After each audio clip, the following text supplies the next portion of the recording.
Hello, everyone, and welcome to a fabulous Tuesday. We're back. Yeah, man, you had a heck of a weekend. We got to talk about that. Yeah, my voice, I can still feel that weekend. Yeah, it's Tuesday. You got back at like 2 in the morning last night. Didn't May you? 2nd. Yeah, it was about 2:30 a.m. last night. Ridiculous. You appreciate your sacrifice. Yeah, I'm happy to be here. You know, it's really a tough lift. I know to have to travel to these tournaments and play so much flesh and blood. You know? It is exhausting though. But we appreciate your efforts. This is probably the longest playing weekend, like tournament wise, I've had. Mm-hmm. Because disclosure, I played day one of the Pro Tour, dropped, played the call-in for 2 days straight. Yeah, it's a lot. I'm gonna pull up our YouTube chat too. We're just doing YouTube today. Yeah, is it gonna show up over here in the Discord chats? Yes. No. I think that's in Restream. All right, let me pull up the YouTube chat. And if you pull it up on YouTube, be sure to mute, or else you'll like hear yourself, and then it gets really strange. So I got a YouTube or a Yu-Gi-Oh thumbnail on this. Oh, do you? All right, we'll have to change that. I assume people will figure it out. Yeah, I think the name's right. Yeah, Flesh and Blood. Ian, I think what he's saying, I think we need to talk about that mug. All right, let me change that. Let me pop out chat. We will. Chris Kern saying Viscerai baby, what's up? Yes, I did play Viscerai this weekend. Yeah, we get that. I've been waiting for the right moment to bust these out, but a while back we came up with a slogan. We didn't come up with it. Which was Riz just is. If you want context on that, I don't even know what to tell you, honestly. It just is. You just have to understand. You either get it or you don't. And if you don't get it, you're still welcome. Yeah. No, I was showing my age on one stream, and because someone had mentioned the term Riz to me, I didn't know what it meant, short for charisma. Mm-hmm. And then through that conversation, we eventually developed the... just started saying, just Riz just is what it is, and it was this whole thing. And then I made these mugs because I thought they were hilarious. It's like gold and sparkly. It just felt right. Well, give the folks a recap. I'm gonna correct this thumbnail that Jonathan is. We're racing currently. Okay. I've got some ideas. Man. Well, I have to say a few things before we do anything. There's a lot to say. It was a long weekend. It was one of the best weekends of my entire life. It was That's high praise, man. Yeah, it's still unbelievable what happened, and it's unbelievable. Like, it's great on like 10 different vectors. So it's not actually 10, but the hits just keep showing up throughout the weekend. Coming back on that, Monday morning. Is that right? Yeah. So Monday morning, yesterday. What is today? Today is Tuesday. What year is it? Take off your shoes, Dave. Goodness. So, for context on me right now, Monday morning I woke up at 6:30 a.m. like I normally do. The only problem was that I didn't go to bed until 2:30. So I about 4 hours of sleep. We're traveling home. I was like, oh, I'll get to bed early. I'll get plenty of rest. We'll show up to work tomorrow and be good to go. While we're on our flight from Baltimore to Charlotte, we land. We find out that our flight from Charlotte to Tulsa has been canceled. And at first, they're saying, we can't get you to Tulsa until tomorrow. So then we go get in line for customer service. We talk to customer service, and we arrange to switch our flight to Oklahoma City, which is basically a 2-hour drive from Tulsa. And they can basically get us to Oklahoma City last night at about midnight.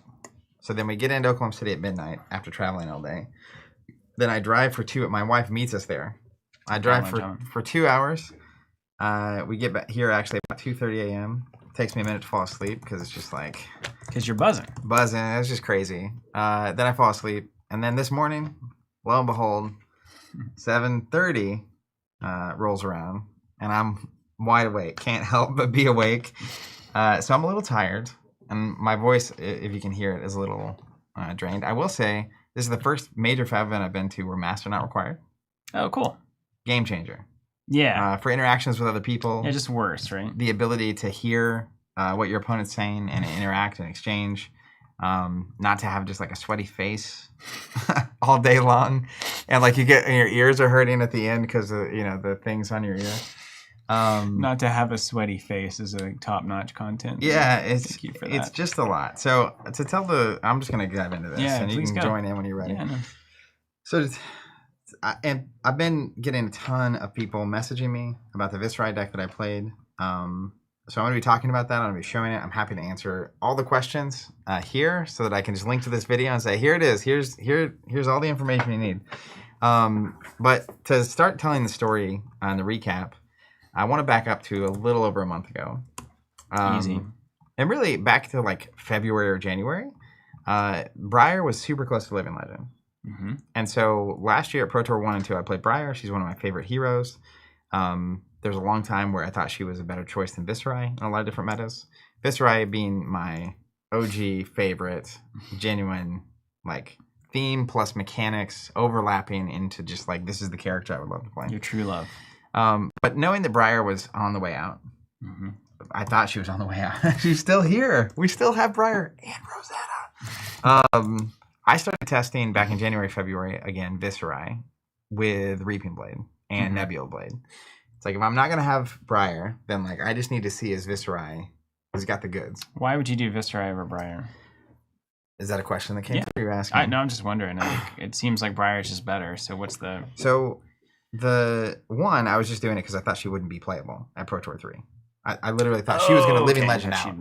Yeah. She's not very far away. Like, if she wins any major event, she's gone. If she wins, like, 10 Road to Nationals or ProQuest, she's gone.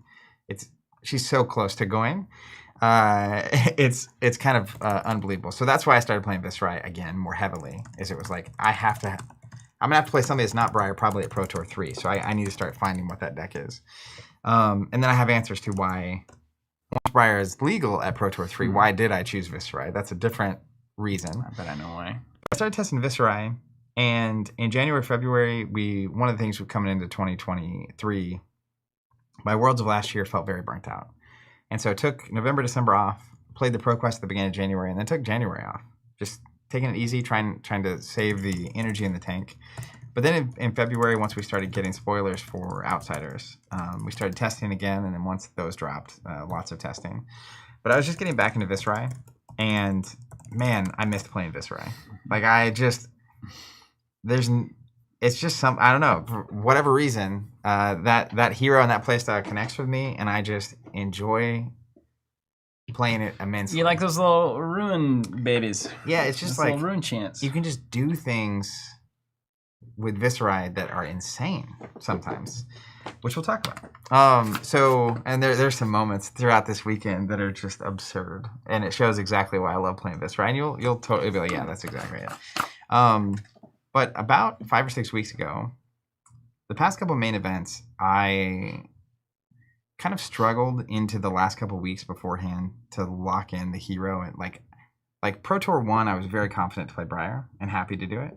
ProTour 2 and Nationals, which was like late last year, were just sort of tough. Like the game is in a bit of a spot, wasn't it? Yeah, well, like, so going into ProTour 2... Sorry, I'm on this phone. You're fine. Just fixing all this chat stuff. I was going to Nationals. So I was testing with Hamilton, and he started figuring out Icelander. Like, at first, I felt fine in Icelander. Yeah. And at some point, it clicked. Yeah. And I stopped winning ever against Icelander. And I was like, oh my goodness, this is the wrong deck. Mm-hmm. Like, I'm just going to... If anyone out there has figured out Icelander, like, I'm just dead in the water. So I spent time, like, trying to figure out how to beat Icelander with Briar, and I also spent time trying to play other decks and try to figure something else out. And so the second half of last year was just kind of like lost at sea. But then as Outsiders hit and the Rangers got really good, really good, as they only won major events. But we were testing on the team, and it kind of felt like Lexi was the best deck. We were onto that pretty quickly. Mm-hmm. And then you started kind of seeing like the team meta shift around this idea and the way Oldhim is built and the way these decks are built. So it was 5 or 6 weeks ago. I was like, I think the right deck is Viscerai for me, at least. And the reason being that you asked why Viscerai over Briar, because at that point I also knew Briar was legal, and I think Briar is a fine choice. I think she's a great hero. I actually in the call-in had a win in against Briar for the top 8. That's how. Okay, Briar's good. It's right there, yeah. But ultimately, the issue I have with Briar right now is both the Rangers, Lexi and Azalea, are very good. There's a Riptide that was close, by the way. Really? Yeah. I'm stoked to hear that. Yeah, there was a Riptide that was close, but so I don't want to discount. I forget he's a Ranger actually, but it's not discounting him necessarily. But effectively, Briar's value, a lot of it comes from Channel Mount Heroic. Mm-hmm. But the problem with Channel Mount Heroic is the turn you play it costs 2 cards. It and then the blue that you have to pitch. And you really want to get value out of it the turn you play it, and also the next turn. Like that's how it becomes worth it. Because you're trading 2 cards. So if it's not providing more than 6 value, you may as well be playing like Rabble or attacks or whatever it is. So you really want to be getting like 12 to 15 value out of a Heroic. So ideally you play Heroic, you play 2 attacks, you have an attack in arsenal. You play in best case scenario, you go crazy. Force of nature, and it's just but the problem with it is, so if you're going to use 2 cards to play it, and then you also at least want to send like 1 attack, like a snatch for 7 with a hit effect or something. That means the turn before that you probably took damage. And Lexi, part of what makes her so good, she doesn't miss. Like the bow that has basically on tap go again, she's going to send 2 or 3 arrows at you. Mm-hmm. And usually it's going to be, if this one hits, you get a Blood Rot. And if this one hits, you get this token. And if this one hits, you lose this many cards or this ability. Sometimes you get a Frostbite. Yeah, and that's the worst. So it's harder to play Heroic into the Rangers. And then on top of it, once you have it on the board, they know this is the turn I have to penalize you for not wanting to block. Mm-hmm. Like hard. So you're going to send it rather than like arsenaling the card that you might otherwise arsenal. If I'm looking down the Heroic, it's like I'm going to send everything. The whole thing. Yeah. And so both Lexi and Azalea have a number of cards that make your second Heroic turn terrible. Yeah. Red in the Ledger is the Azalea special. Right. It's like pump, 1 arrow dominate for 12 or 11. Okay. Yeah. You just get like no Heroic value out of that. And you take damage. And then Lexi can just like sometimes tax you. She'll like flip a Winter's Bite, play a Winter's, like get a Frostbite, play a Winter's Bite, you have to discard a card, and then she'll send a Remorseless. And it's like, well, so the reason I say all that is Briar just telegraphs where the value plays are, and the Rangers can penalize. Mm-hmm. So for that reason, Viscerai, his highs are less high most of the time, but his average turn is more, and it's more threatening. Okay. He's got the Mavrian Skies trigger, and he'll send 4 to 7 damage. If you don't hit, it's just going to be more damage. And so what that means is that he doesn't telegraph nearly as well. And sometimes he just like plays a Read the Runes. It's like he can just do a single thing and be okay with it sort of scenario. So is it really that the Rune Chant mechanic is able to spread value more average throughout many turn cycles as opposed to spiking hard on one, which is what Briar tends to do with Heroic, right? Well, it's spiking hard on one that also is obvious that that's happening. Yeah. Because you have to have the right cards, and also you put it on the table. Yeah, and because Vis could have 20 Rune Chants, but if you control now, they're still there. So the next turn and the next turn, eventually it's going to pop. Yeah, and sometimes, like in Alexia as an example, she doesn't have Red in the Ledger. So sometimes you look at a hand, and your best thing to do with it is like block with 3 cards and put a card in arsenal as Viscerai. Mm-hmm. But if you have a Mount Heroic on the table as Briar, like they just know. Yeah, this is the turn to go for it. Yeah. And so sometimes, like Lexi will take a kind of a setup turn. They'll send like a bolt and shot into some other arrow. Mm-hmm. It's like, oh, I'm threatening. Like a Heat Seeker. It's like 8 damage or 10 damage. And you're over there as Viscerai looking at it, and you're like, oh, this is my hand. Like, it's go time. And they don't know that. And they can't know that. So anyways, and we'll cover more of that in a second. So I 5 or 6 weeks ago lock into Viscerai mostly. So I had 2 goals going into ProTour 3. I want to play a deck that the players on the team are not raising their eyebrows at. Yeah, it's not like this guy's just like... Yeah, because ProTour 1 on Briar, okay. ProTour 2 on Briar, people on the team were like, are you sure you want to play Briar? Nationals, I played Viscerai. Yeah. World Championship, I was back on Briar, and it was kind of like my comfort pick. Mm-hmm. But I really probably should have been pivoting.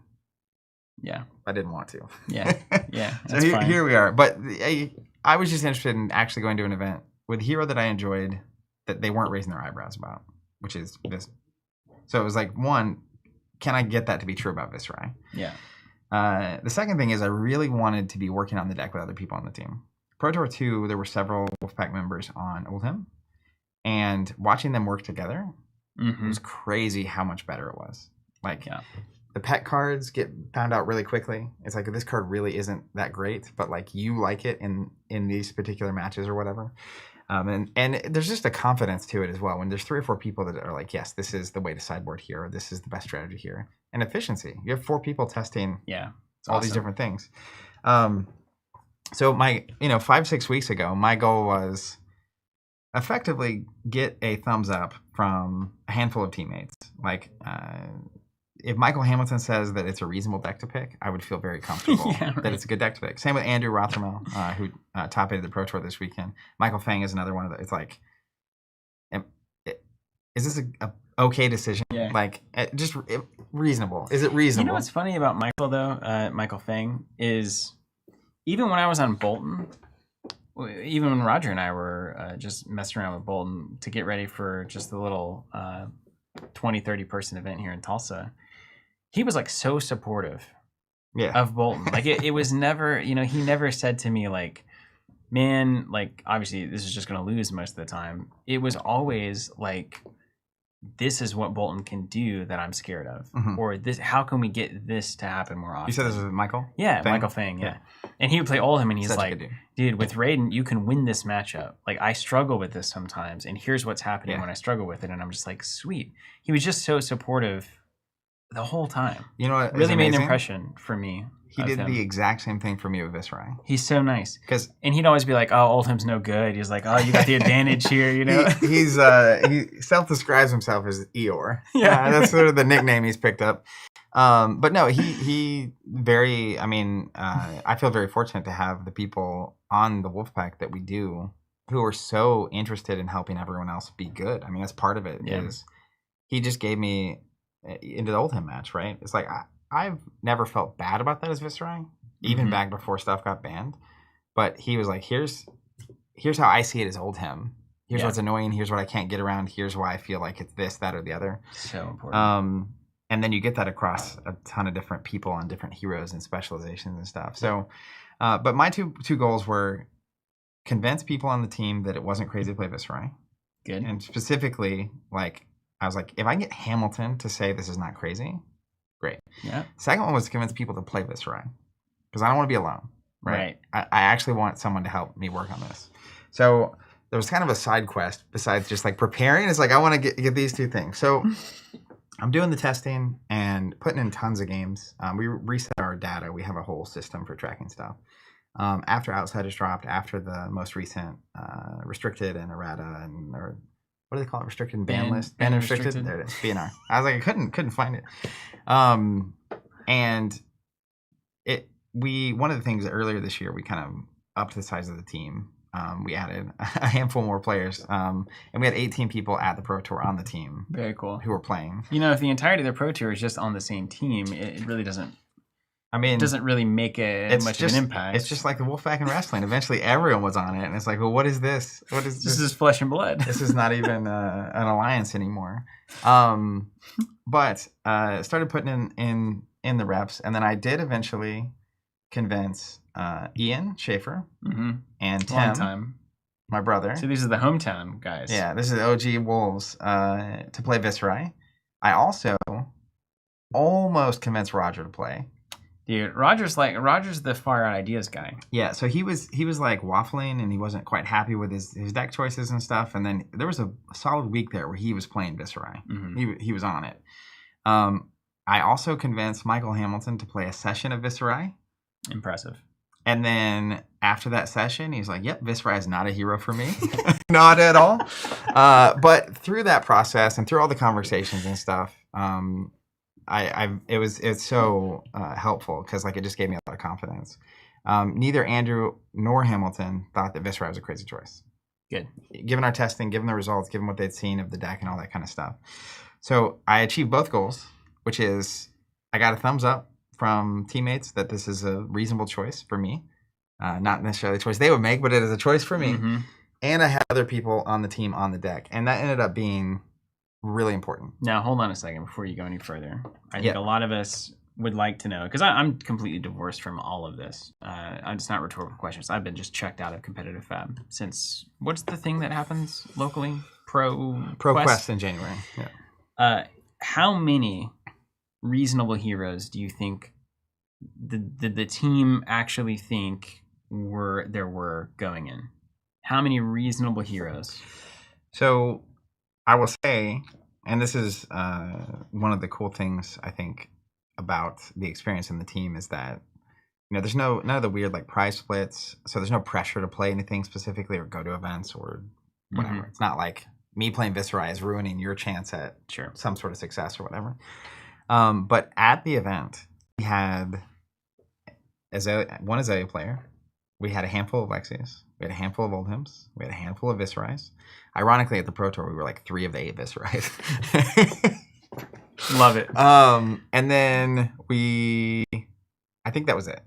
Okay, so there was 4 heroes represented across the team. We were playing 4 of the heroes. Didn't have any Dromais?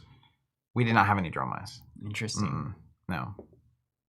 Could have been a problem. It could have been a mistake. There are some people that have strong opinions about that. So Dromai's the deck, for us at least, that we've said for a while, or at least the kind of most of the dialogue on the team is like, this deck is probably busted, but we don't know how to do it. And there's no one on the team who's like, that's the problem I want to solve. Okay. And so that's fascinating, actually, because it feels like the deck that good players would naturally go to because it's a board building, long term, make the best decision control style deck.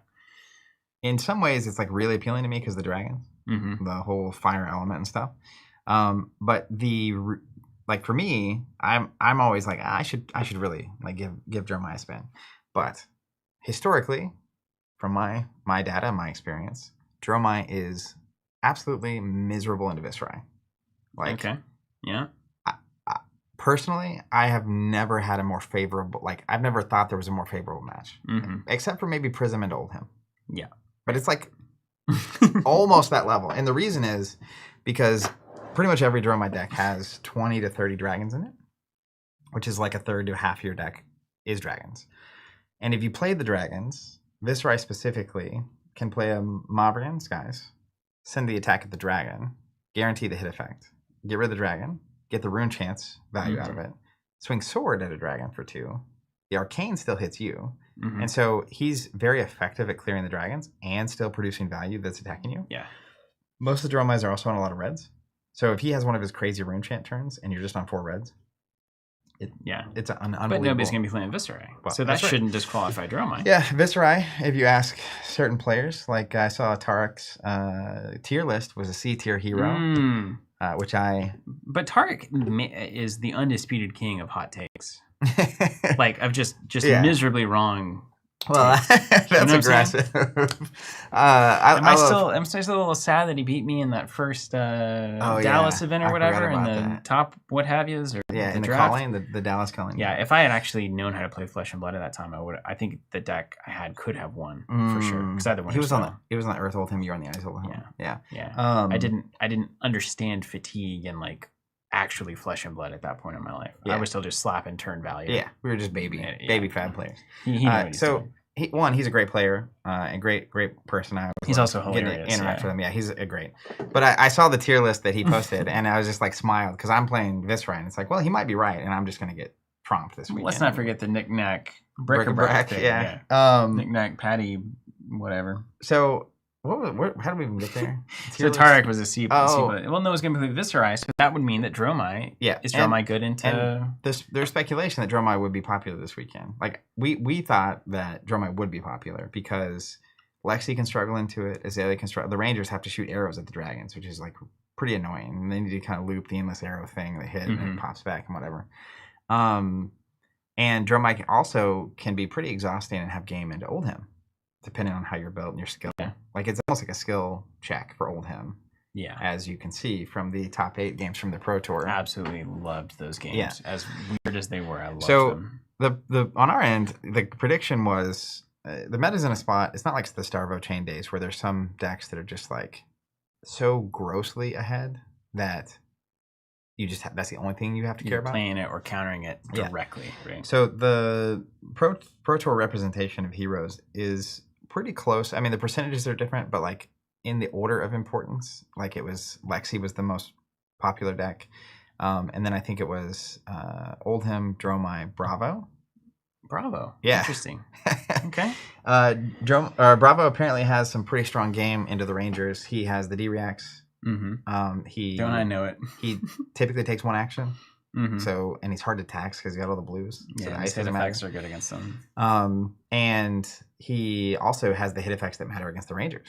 And it's like, oh, dominates Final Crush, Azalea. What are you gonna do about that? And she's like, I also literally from the moment we started playing, I know exactly what you're talking about. Yeah, you're like, no, that's it. That's the one. So, anyways, the meta was as we expected, and I was looking at it, and with Viscerai, I had a couple different iterations. We were testing a lot of crazy stuff, and honing over time. And I felt really, really good, and even favored. And there's going to be we might be surprised. I felt really good and favored into Oldhim, and I think our team has some really exceptional Oldhim players on it. And it was going to say like the best. It was going very well for me. I felt incredible into Dromai. I feel really great into Bravo. Like traditionally as Viscerai, I thought that was a great match. I also feel pretty great into most of the rest of the decks, like into Dash. Well, that's fantastic. Then how can you lose? That's great. The hardest match in the world is Icelander, which we all thought was not going to be very popular, and it wasn't. So just dodge Icelander, right? That's the plan. Lexi, 3 weeks ago, very bad. Particularly the more they lean ice. Yes. So the Ice Vein Arrow, the Winter's Bite, the Architect Incarcerate, if they're running the ice package, it was just like, this is bad. This is bad. Well, luckily Lexi wasn't very popular. Well, Lexi, at least in the tournaments and stuff, has been leaning the fuseless Lexi. So they're not playing the ice cards, actually. Okay. They're playing the consistent arrows that offer hit effects, and they're sending Infecting Shot, Bolt and Shot with Go Again, and they're doing Rain Razors and Three Oaks and all that kind of stuff. Heat Seekers and the Remorselesses. Yeah, so it's like dodge the ice Lexis. Is Remorseless? That's not Azalea only, yeah. Remorseless. Yeah, Remorseless is not Azalea only. So dodge the ice Lexis, dodge the Icelanders. Okay. Also, the ninja matches are interesting. They're not great, honestly. Because it's a race? It is a race, yeah. It's a race. Nobody's blocking in that match. Yeah, I mean, you're just slapping. If they have Mask Momentum, maybe you're thinking about it. But yeah, it's just a race. So ended up on Viscerai, locked it in about 2 weeks beforehand, locked in what I was referring to as my King Viscerai list. Just kind of my standard Crown of Dominion cash-in list, and then got to work, and it was like, what can we do to turn these matches around? What does that look like? It's such a fun part of the process, isn't it? When you start getting into the binder in those weird ways, switching a red to a blue or a yellow to a red, and yeah, for sure. So cool. The biggest elements of this that are worth understanding if you're new to the deck that I want to talk about is Deathly Duet, absolute beast of a card. We'll talk about why in a second, and I'll talk about what the card is and what it does. Crown Dominion is really important. So I was on 3 cash-in when I was playing Crown Dominion, and on the plane last night, I bought Wi-Fi, and I was like, I'm just so tired. I'm just gonna I posted the picture of the deck list. I found it on my phone when I was on the plane. I was like, all right, I'm gonna buy the Wi-Fi and post it because people kept asking me for it, and then I'm just gonna answer any questions. Ask me anything you want about the deck. And one of the most common questions is why the 3rd cash-in? And how do you feel about it when you see the 2nd cash-in? If you see 2 out of 3. And my answer is, the only way you win the races, like the ninja matchup, is you've got to go faster than them. And in those games, my plan is to win before I see the 2nd cash-in. Right, yeah. Period. Yeah. And even if you do see the 2nd cash-in, it actually fixes bad hands. Because if you have a 2 blue hand that doesn't do much, you can pay 4 for cash-in, have 2 floating, and draw 2 cards. It's fine. You don't want it, but it's fine. Let me pause you on that, because what I want to do actually is I'm going to start recording, and you can lay the deck out and actually talk through the deck tech. But before you do that, do you want to finish the recap of just the weekend? Yeah, let's do that. Not get into the technicals quite yet. Yeah, let's do it. All right, so I have my notebook where I keep. So you're going with Vis into the Pro Tour, and this is it. I'm going into Vis, and compared to Uprising, I felt pretty good about my draft ability. I was 3-0ing pods in the Wolfpack. We were practicing and stuff, and the last draft set, it was not good for me. Like, I don't know what it was. Illusionist, wizard. Yeah. It took me a long time to feel comfortable. So I was very happy about that side of the fence. So I could spend a lot more time in constructed. So round 1, game 1. I'm paired into Wesley from Vegas on Phi. Okay, so it's a race. And it's a race. And I really don't like the Phi match. Of the 2 ninjas, I do not want to see Phi. First game is like Phi. It's like, all right, let's go. And Wesley's like top 50 ranked player in the world. Like, great. This is not. So, you know what's fascinating about that, though? So now we're at like, because Cole's apparently played Briar, so that was 5 that you guys brought. Oh, there it is. I forgot. And now Briar. one of the top players is playing. That's 6 for Phi, and then we obviously know Dromae's got there, so that's. I mean, the diversity of heroes is fantastic. Wait till we get to the end of the story. Crazy. The last few matches of the call-in, the 950 person call-in I was in. They're doing a fantastic job on the competitive balance side of this game. It's very good. It has gotten like. I think we got past the weird Tales of Aria. We didn't have any time to balance the heroes. The pandemic was happening. Man, it feels like it's really cranking on the competitive side now. Yeah. So I played into a Phi. How'd that go? Well, first off, Wesley had on a Taylor Swift Eras Tour sweatshirt. So we were immediately great friends. Had a lot to talk about because he went to the concert I did. It's like, hey, you know, awesome. Just that was great. That was actually like really fun. And the other thing I love about Viscerai, especially when you're playing these race matches, you know you're gonna have about a 35-40 minute break. Like this game is gonna be a 15-minute game, and then someone's gonna win, and then you're gonna get a talk, and then go get some water and stuff. So the game was quick. He had and honestly, in these races like this, I'm pretty sure I ended the game with my gold token out still. Like I never cashed in. So if you don't hit cash in and you just gave up your headpiece to do essentially nothing, you lose. You probably don't win that game.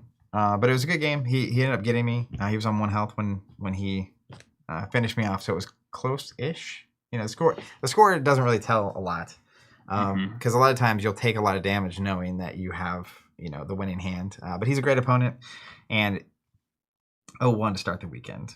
Awesome. Yeah, just total deflation. Cool. Round 2, I played against Calvin from Florida, and he was on Bravo. Okay. And I like seeing Bravo. You know that match. Yeah, it's like, you played that I match know the hero. now. I feel favored here. Play the game, and I'm able to squeak out a win. It was a very, very tight game, actually. He had there was one moment where I think if he'd had another blue in his hand, it's classic Bravo. He had like the Spinal Crush that he could dominate and like get the damage and stop my turn. And he was 1 short, so he had to just like pitch 2 reds and play it. So then I think I blocked with armor and a card, and then sent back a hand. Turn it over. But it was actually a very close game. So 1-1, recovery effort starting. But you're not feeling confident because I mean that's still down the wire. Yeah, but every game in Pro Tour is probably that. Tons of I'm kind of just used to games being 1 to 3 points of value is the difference. So.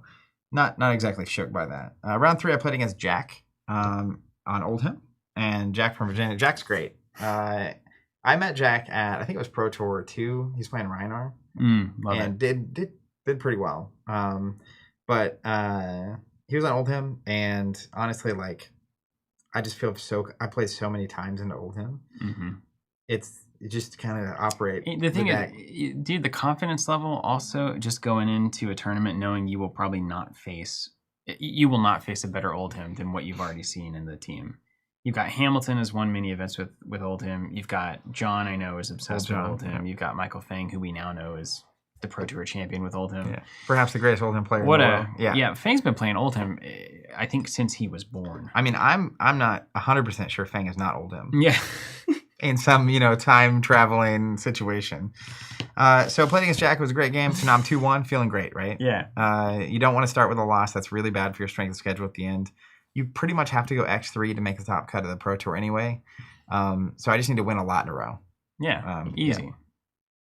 Yeah. Round 4, I play against Jesus from Spain. I always love. It's like, all right, international. Yeah. Achieved. He was on Oldham. Great. So I'm like, all right, great, easy. Cool. Yeah, easy, except for he beat me. Oh. Because I'm used to playing against Oldhams that don't have pummels in their list. Oh. Not that I didn't know a pummel wasn't possible. Sure. But at some point I made a bet. He played like a CNC, and I could block 6. But if I block 6 and he pummels, It gets well block 0. It gets I mean, well block 0 and lose the thing. So I block 6. He pummels. I take the 4. I lose my arsenal. I lose a card out of hand, and then basically never recover. And there was also a hand that game where there's some really important cards in that match, and they're important in every match, but specifically getting value out of Mordred Tide and Revel and Runeblood into Old Him. And I don't just mean value. I mean like stonks value. Like Mordred needs to go crazy, and you need to have a Revel on the Mordred turn, getting 7 on like a not baby turn. This is not like Mordred, Gloomveil, Revel, Sword Swing. It's like 5 card, full juice hand. Yeah. So I drew a hand with all of those a Mordred and 2 Revels, and then he sent some giant attack. And I wasn't in a position where I could just take it. And also the hand didn't do much otherwise. So I had to just kind of block with it. And then I just didn't have enough threats. So eventually it just got out of control. So now I'm 2-2. CNC pummel, man. It's an old-fashioned special. Yeah, it is the classic. It's the old diner hamburger of Fab, man. So 2-2. Yeah. But well, you're not feeling great. You got to go X3 anyway. So now I just need to win out to the last round. Easy. Yeah. Do the draft. And I draft what I call a fundamentals Katsu deck. Okay. Lots of 3 blocks. I think I had 12 or 13 3 blocks, which is high. I had a good number of 0 cost blue cards. Kodachi, 1 floating. Yep. And then I drafted a decent number of 1 cost, like spring loads, and 2 cost attacks. So you can basically just block with your 3 blocks and like Kodachi swing 6, Kodachi swing 5. Do that kind of thing. Felt really, it's a solid deck. Like it's just solid. Round 1, I played against Garrett from Kentucky on Azalea. Quick question. Yeah, what's up? Did you go into that draft saying, I want to get this kind of a Katsu deck drafted? No. Or did you just react? I want to play Assassin. Oh, okay. By default. Cool. Like, Assassin's my strategy was pack 1, pick 1. If there's a power Assassin card, I pick it, and if it's specific to one of the heroes, I'm planning to play that unless the signals are pushing me somewhere else. Okay. I open pack 1, pick 1, and like the best card in the pack is like a yellow Malign. It's a stinker. And by best card, I mean not good. It's not good at all. But there was a red Surgeon Strike. So I was like, I'll maybe play Ninja. See what happens. And then I got past I think it was a red Bonds of Ancestry. Nice. And it's like, if Red Bonds is getting past, he's probably not on Ninja. Yeah, I'm in. And then the next pack I got past, it was some crazy Ninja card. I was like, all right, well, I guess I'm playing Ninja. One of the Whelmings or something? Or yeah, the Best Wave? I don't remember what it was, but it was just like, I don't think you just passed that card. And then it ended up being, it was kind of open. It was clear someone was on Benji. Because I was getting the good Ninja cards. Yeah, so yeah, you just sort of it's interesting. I love that draft format. Huge fan of it. I'm happy. My only rule, and I'm now that we're past the Pro Tour, I can say this, is I just don't play Ranger. Yeah, it's not gonna do it. It could be so open. I could be getting the red Fletch and the Lace, and it's like I would rather have a bad Assassin and Ninja deck than ever take that risk. That's so funny. Like it's so good. And my win percentage across our practice drafts was very good. Yeah. And it was like, at some point, Tim was like, have you ever played the Rangers? Like, no. That's good data, actually. I just don't. And that's okay. So I played Garrett on Azalea. It was actually, or Arachne, as it was later. Arachne. And it was a really close game, but I just kind of fundamentaled. Yeah. It was the numbers were a little better. Yeah. And then I played Nicholas from Sweden. Again, so now Spain, Sweden is so cool. He was on Uzuri. I'm on Katsu. And fundies.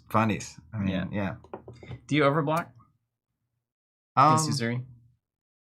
Not typically. Just like as a rule. So you know cut down to size exists, so you typically at least block with a card. Yeah. But I really like to get, and this is a Hamilton special. I would never have thought this.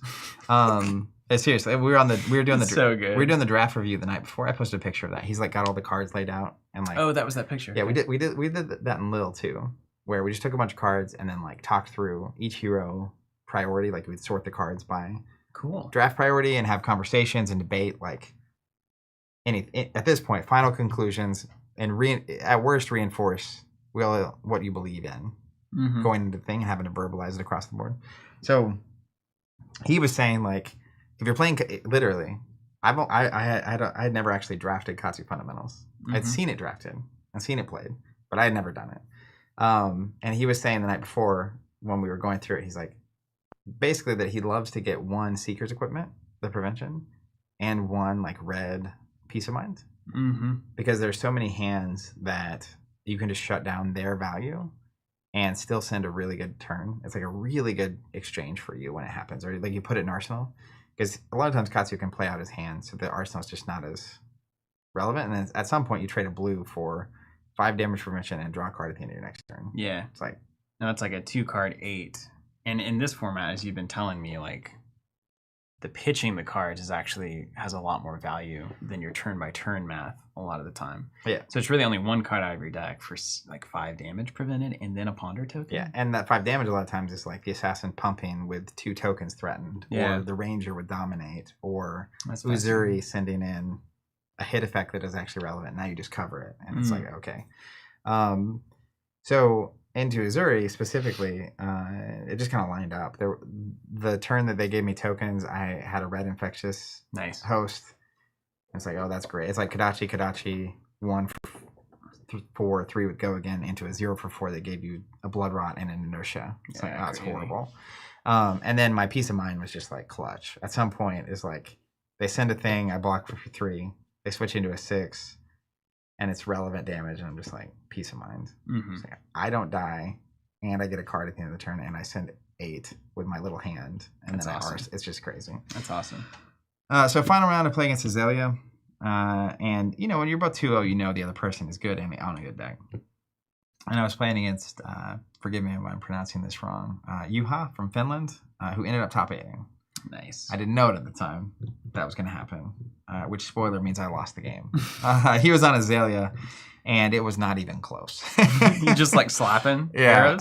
There was one point where he Azalea'd off the top of deck and had pumps. I think he didn't have an arrow. Oof. And he hit the arrow, and it was like, I want to say it was a Widowmaker. Yeah. Awesome. Which is even worse. Awesome. So now it's Dominate Widowmaker. And I had what's a nicer word?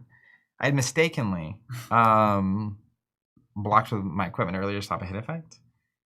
And then as soon as he played that Widowmaker, I could just hear the night before us having the discussion about when you're playing this deck into Azalea, save your equipment for the Widowmaker. There's always going to be a Widowmaker because it's just blocking cards, not from hand. So you can block with 1 on Dominate and the equipment, and it like so much value. Understood. And like 2 turns before, I'd use it to stop like a Blood Rot. It's like, well, 1 for 2 is fine. 1 for a bunch more is because I think it was a Blood Rot stacked on. It was just a lot. Anyways, so I lost that game, and I was 4-3. And at the conclusion of that point, I was talking with right after I was talking with the team, and debating whether or not to play day 2 of the Pro Tour. So you can either play the Pro Tour or you can drop and play the Calling. So we're talking, and it's like, well, top 64 of the Pro Tour is cash. There's more ELO on the line in the Pro Tour. Technically, if you go like 6-1 on day 2, you can top 32 and get a PTI.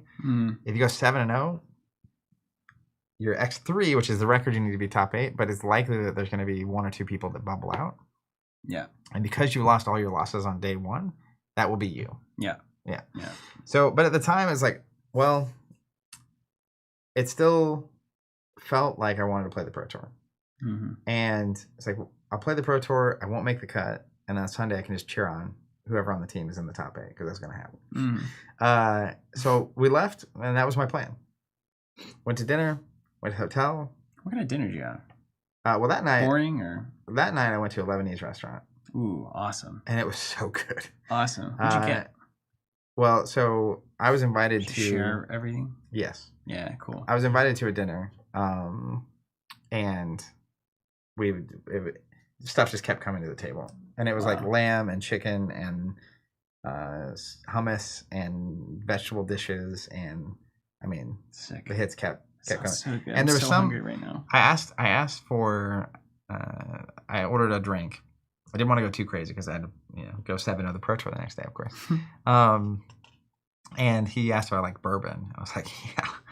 Yeah. And so he made me like, That's it was a an duck old fashioned, quack. but it was different. It had lemon and fig Cool. in it.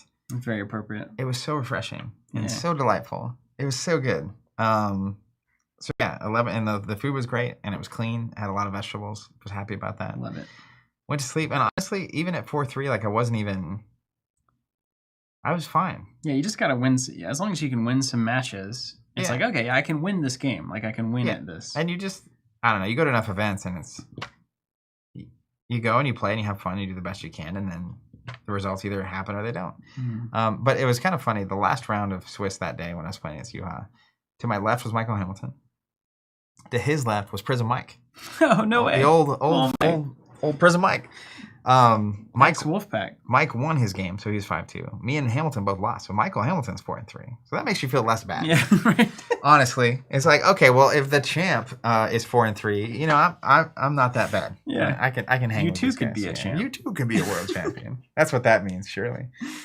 So woke up that next morning, and this is someone asked this earlier. Part of why I picked the hotel that we stayed in was that it was like 2 or 3 blocks from a place called Ceremony Coffee. Ceremony Coffee has 2 different flavors of overnight oats that they rotate out. You base the hotel around oats? Oh yeah, so that's unbelievable. Well, hold on. So that they rotate out seasonally. So every 3 months they have 2 different seasonal flavors of overnight oats.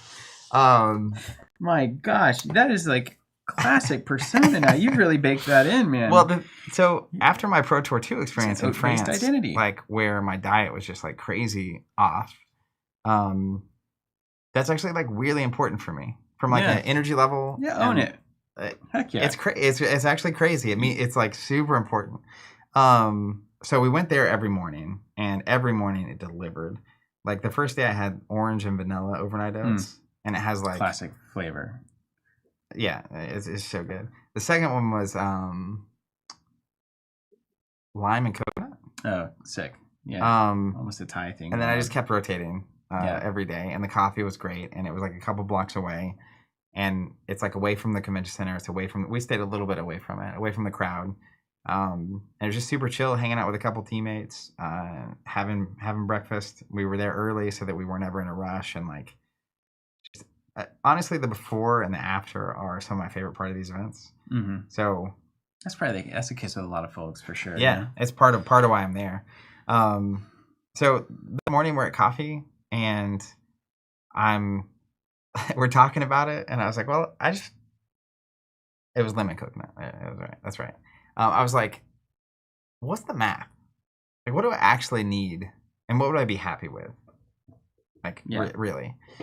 And realistically, to get top 64, I would have to go 5-2, and I could still go 5-2 and bubble out of the top 64. Because you could lose your first match, and then it's like, oh, then you're done, cool. Yeah.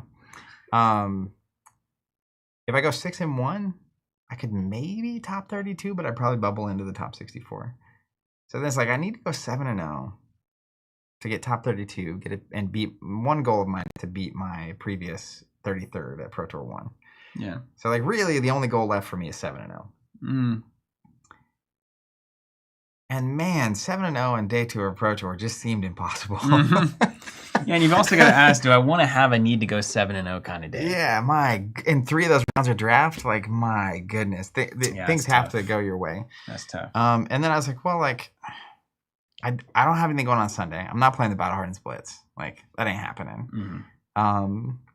So literally at 7:45 a.m. on Saturday, powered by the brain stimulating overnight oats. diet. Yeah. I was like, I think I'm gonna play the Calling.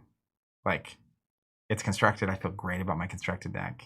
Like, I want to play Viscerai. I have such fun doing it. Yeah. And if I can even just make day 2, which I have to go 6-2, and 8 rounds of Swiss to make day 2, then I get to play 13 rounds of constructed. Day 1 and 5 on day 2.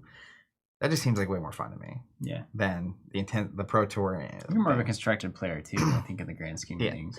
And for anyone who doesn't know, like non-fab folks that might be watching, it's basically Pro Tour is the highest level, then Calling, and then Battle Hardened. So it's kind of like those are your tiers. And what typically happens is people who don't make it in Pro Tour 1 will play the calling. People who don't make it in the calling a lot of times will play the battle hardened. Yeah. It's just kind of a filter, which is really nice because your best players are staying in the Pro Tour. Yeah. And so calling is kind of like the second opportunity. And then the best players are still here whenever the battle hardened happens. Yeah. And to give you context, I mean, the Pro Tour was like 300 or 400 people. But the number of like very highly known and rated constructed players playing the calling is not low. Yeah, it's everybody who isn't like in the top X. Yeah, I mean, Pro like Tour. Technically, like Hamilton kept playing the Pro Tour because it's just who he is. But then there were just like yeah, that's how it scales. Which is There's cool. not a bad player at that whole weekend. Yeah, I mean, it's hard. It's not really a come learn to play the game kind of event. I mean, so the calling was 950 players. It's amazing. I'm sure there were players that were newer in that experience, but it was also 13 rounds of Swiss. So by the time you get to like round 8, if you're XM1, you don't just accidentally win 7 out of 8 games. Mm-hmm. that is not what's happening there. So I decided to play the calling. I register on the website. Like I don't even know if I still can. Oh wow. We had some Uber trouble. It was really strange. Tons of Ubers in Baltimore. You book it on the app and it's just 4 little icon with 4 people on it. Then they show up in a car that can clearly fit 4 people. And like, sorry, I only take 3. And this morning the lady's like, oh, I only take 3. And we were gonna send the 2 people that needed to be there by a certain time in it. And then she just drove off. Dude gone. So we had to rebook another Uber. It took a while to get it. We had to book the XL. Whole thing. We barely get there. Meantime, I'm calling my brother. That's so stressful. I hate that. My brother actually canceled, like dropped me from the Pro Tour for me, and they let him do it, which is great. He has the same last name, so. Man, what a troll though! If he's like, yes, Zach Butler like dropped from the Pro Tour. I was like, man, neither. He's like 6-0 or whatever. We should both stay on each other's good sides because at some point we could really goose the other person out of like a 7-0 Pro Tour start or something. So. Decided to play the calling and find out it's a 950 person tournament. It's going to be 8 rounds. You have to go X and 2, and then you play 5 rounds the next day. You make day 2. Round 1 got paired against Carl from Portland on Oldham. Wow. And that's way better than Phi as round 1. Mm-hmm. And everything was just clicking, man. I love it. It's sort of like when I won that Battle Harden. Mm-hmm. Opened the draft, the sealed pool. And like it's like, oh, this Briar deck can go 6-0. Yeah. And then drafted. I actually in that event I felt horrible about my top 8 draft. And then I won the first game and I was like, maybe everyone drafted horribly. I don't know if that's what happened, but it's like it just felt there was like a lot of Briars. Too many people on the Briar train. Anyways, everything was clicking from that first game. That's when it gets fun. Yeah. It's just like, oh, I know exactly what my plan is. I'm gonna execute it and it's just going. And something about it being a calling instead of the Pro Tour also just felt less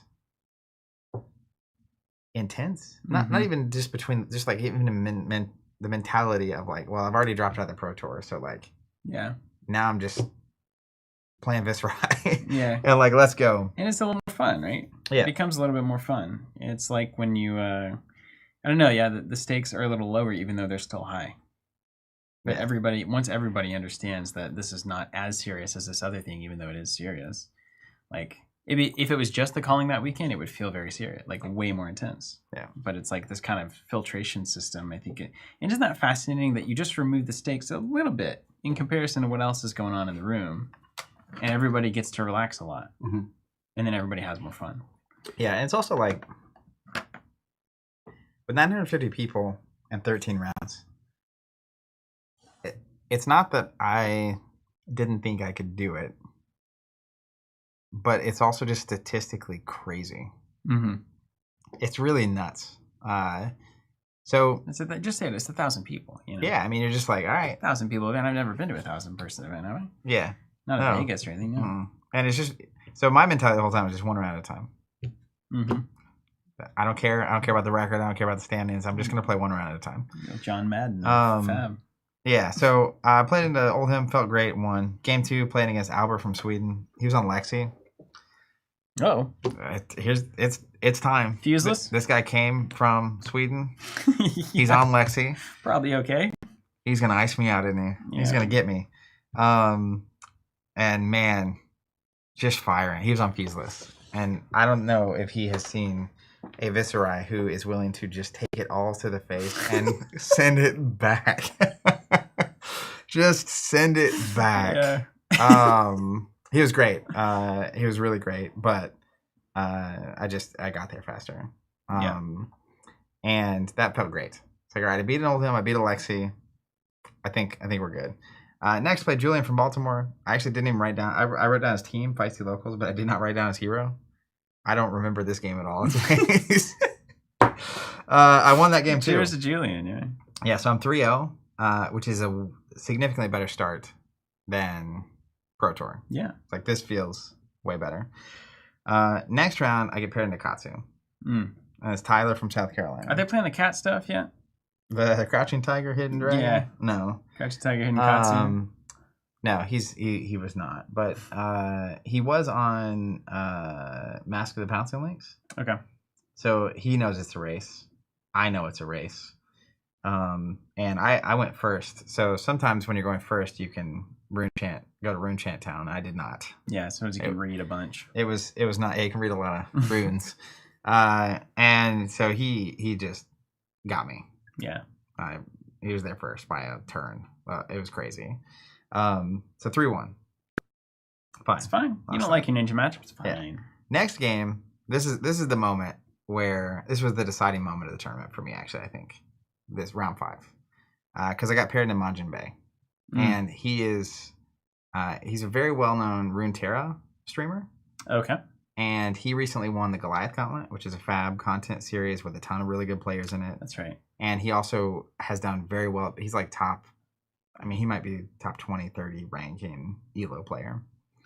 He flips over Kano. Oof. And I'm like, well, this game's going to end fast, first off. Ugh. Second off, this just feels like the test. Mm-hmm. It's like, are you ready for Kano? And were you? I was so ready for Kano. Have you played against Kano enough? You know how many times I played against Kano in the past month? How many? 0. Twice. Okay. Both in this tournament. Okay, right, exactly. So that's what I said. I was ready for Kano because Did Brendan not text you ahead of the tournament? Well, you always know someone's going to be with Kano. That's fine. But I had AB2, Quillhand, and Nolrune. Chest. Whatever that is. Robe. Yeah. And that's actually one of the things in my deck that a lot of people had questions about. That's not normal. But ultimately, I was on Crown of Dominion and Spellbound Creepers. And the way you beat Kano is you realize that he's at 30 health. And you got to juice him. You just got to juice him. Because he's at 30 health. This has 35 damage hands. So if you get a cash in Arsenal early and then you just hit a big hand and they're not ready to go yet, just go and make them block. Don't let them set up. Don't let them take time. Don't let them play potions. Sometimes they have a potion in their hand. Basically, you've got a wildfire turn. Yeah. On your own. So game starts. Check this out. I go first, and it's like obviously Kano can do shenanigans on turn 0. So I'm just like, pass. If you want to spend your cards, I'm looking at my hand. It's like Mavrian, Red Shrill, Swing Sword.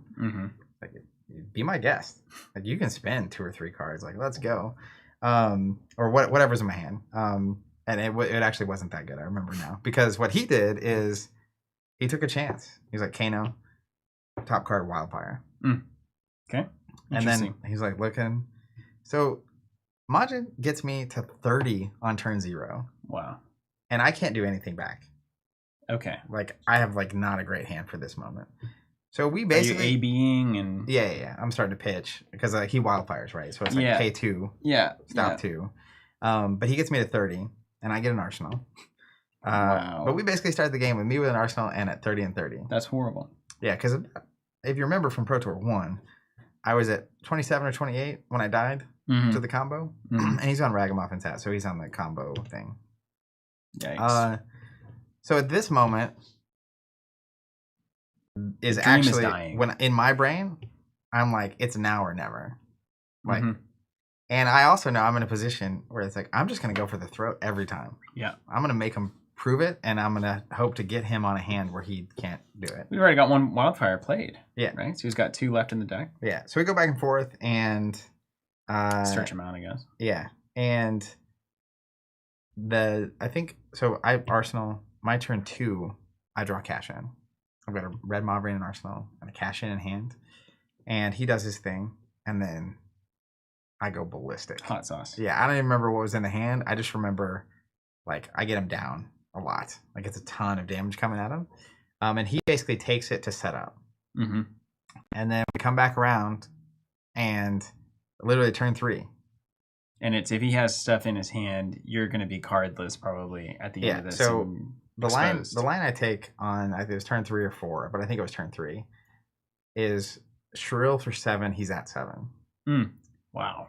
And so if he blocks, he's not going to do anything back to me. And then you feel awesome. But he's at 7, and I've got Vexing Quill hand and a Sword Swing and cards left. Like a card. Is Vexing pop for Spellvoid? Pop for 2 rune chance. Oh, okay. So I've got a rune chant here. I've got 7 showing. Yeah. So if he blocks this with 3 cards, he's got 1 card left.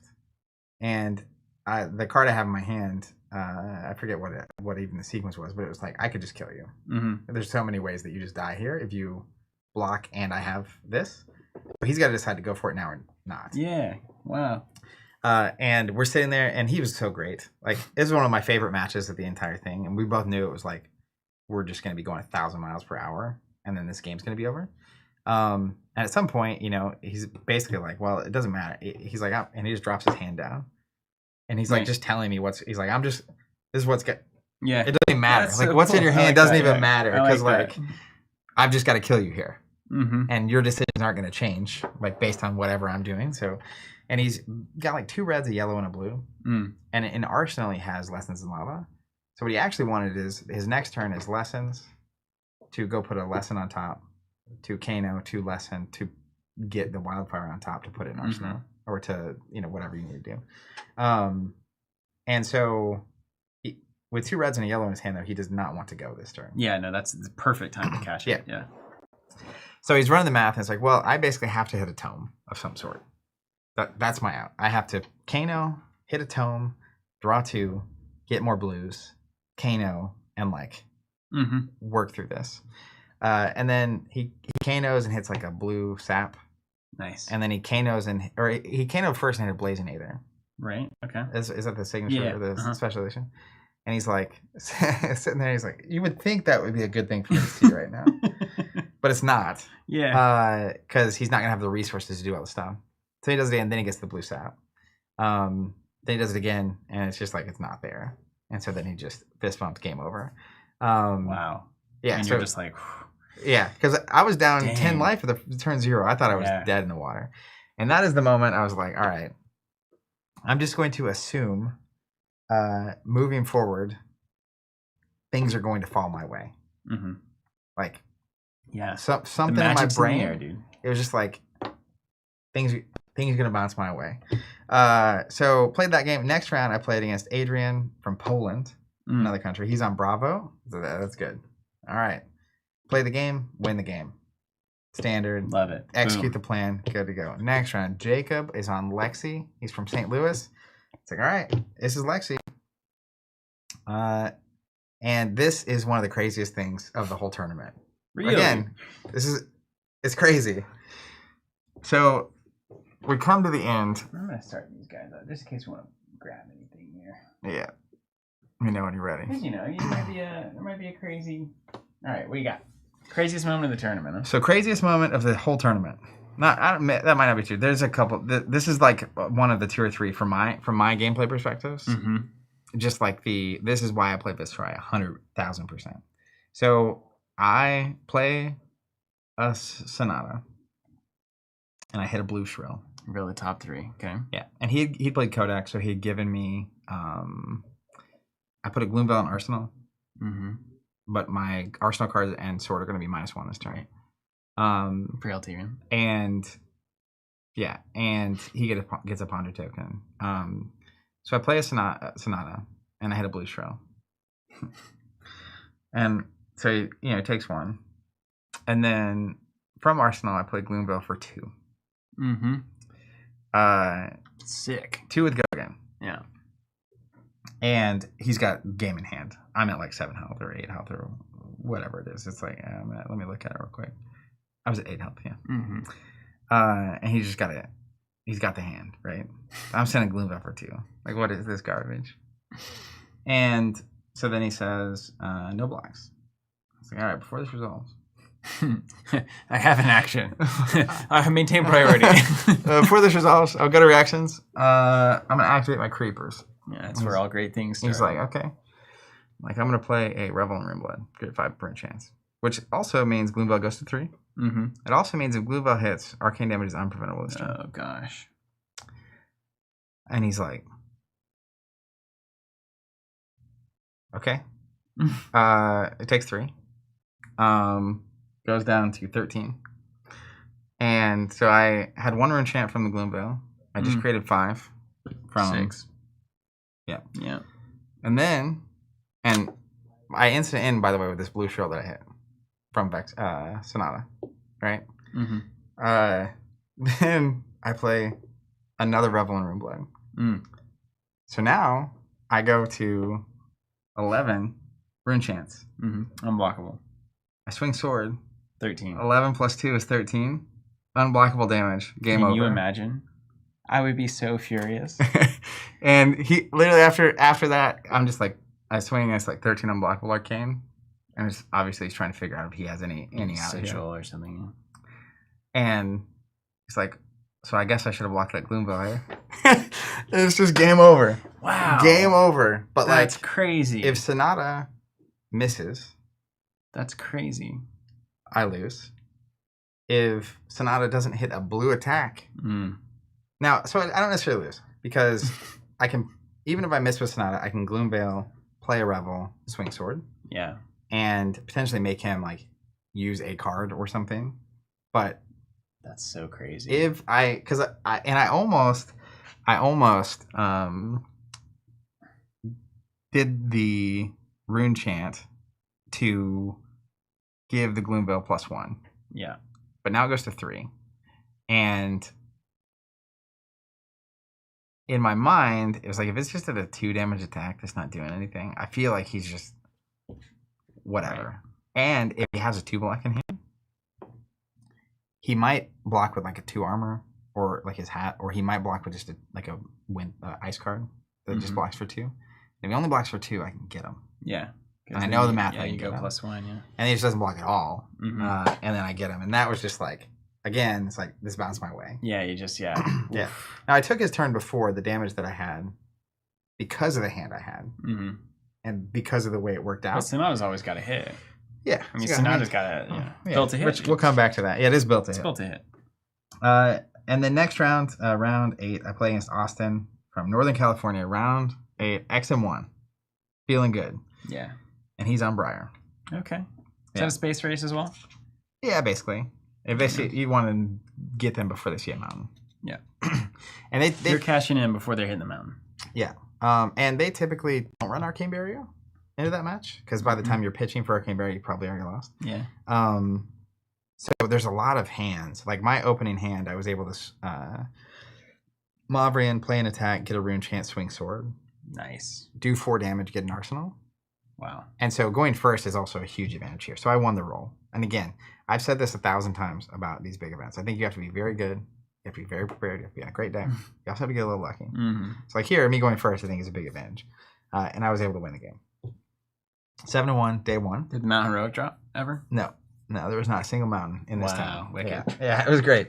And you know the pain of Briar all too well. Man. On that side. 100%. So 7-1. Meanwhile, while I'm going 7-1 in the calling, I feel great about it, of course. We have day 2 of ProTour happening. Yeah. And at this point, we find out that Andrew, Michael Feng, and Brody Spurlock have all top 8'd ProTour. Killers. Just 3 out of 8. That is, our goal is to get one the ProTour is the only place we haven't had a teammate get to the top 8. So we were like, we want to put someone into the top 8. Yeah. 3 out of 8 is ridiculous. That's awesome. And on 2 different decks. Yeah. Awesome. Like one Oldhim and then the Lexis. Like that's really super sick. Meanwhile, John Magnuson and Dave on the team also had gone, I think we were all X1 on day 1 of the calling. On the calling, cool. So John was on Oldhim, Dave was on Oldhim, and I was on Viscerai. Nice. And so we went to that. That's the night we had there's a Little Italy section in the town, and we rented this like room upstairs, like a private room for the team, and we have 18 people there. Plus, here's what's also crazy about this whole weekend: Alex from Tales of Alex, the YouTube channel, he's done some documentaries on various Pro Tours and stuff over the past couple years, is documenting all of this. Wow. So he had reached out to us. That's going to be awesome. He's like, I'd love to do a documentary about the Wolfpack's experience going into Pro Tour 3, because I know it's a big goal of your guys to get like... Anyways. How many documentary scenes are you talking about our Fab subscription? What you say? Our Fab subscription, are you talking about it in the documentary constantly? All the time. Are you saying like exclusive promo card, guaranteed supply, Is that in there? Because otherwise the marketing value is minimal. Yeah, it's definitely in there. Hey, Alex. Can you splice this bad boy in? So he's documenting this whole thing. And so we get to this private dinner on Saturday night. And like, for us as a team, like, it's not, winning's great, but it's not really about winning. Like, we all love the game. We all love playing it. We all want to be as good as we can be. But it's also easy to love a game that you're winning at. Oh, it's way easier. Yeah. Yeah. So that's a part of it too. So that dinner is just awesome. Yeah. Because like we're getting to hang out all in person for the first time. There's 18 of us. And the restaurant was incredible. The food was great. We have 3 people that have made the top 8 of the Pro Tour. Incredibly. Like, we have 3 people who are alive in the call-in. And not only do we have 3 make the top 8 of the Pro Tour, we had 7 in the top 64. Mm-hmm. So there were multiple more. Hamilton ended up making top 32 and getting a PTI. I think Ryan Rich was also top 32 with a PTI. Yeah. Matt Cole stuck it out at 4 and 3. He ended up top 64. Oh, I'm so happy for that. Yeah, and like, there's someone I'm missing because that's 6. Where'd Tim and Ian end up? Having a good time. Yeah. Drinking old fashions by the beach. Tim finished Pro Tour. Tim finished Pro Tour and lost an early one. I think he ended up going 6 and 6 and then dropping before the last 2 rounds because he was just done. Ian played the call-in. I believe he ended up going 5 and 3, so he's 1 game out of making day 2. Very cool. And then he ended up playing Battle Hard, and then like 5 rounds in, he's like, "Why did you guys let me do this?" But ultimately, like, just as a team, Travis. There it is, Travis. I was like, I know there's someone else who made it. I just don't. By Saturday night, it's like we've already won. This is insanity.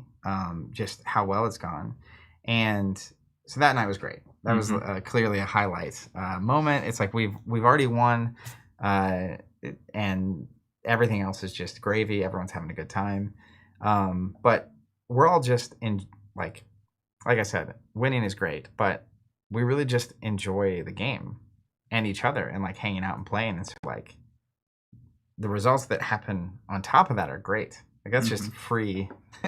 That's great. And everyone was super excited about that. So we come back on Sunday and 5 rounds left.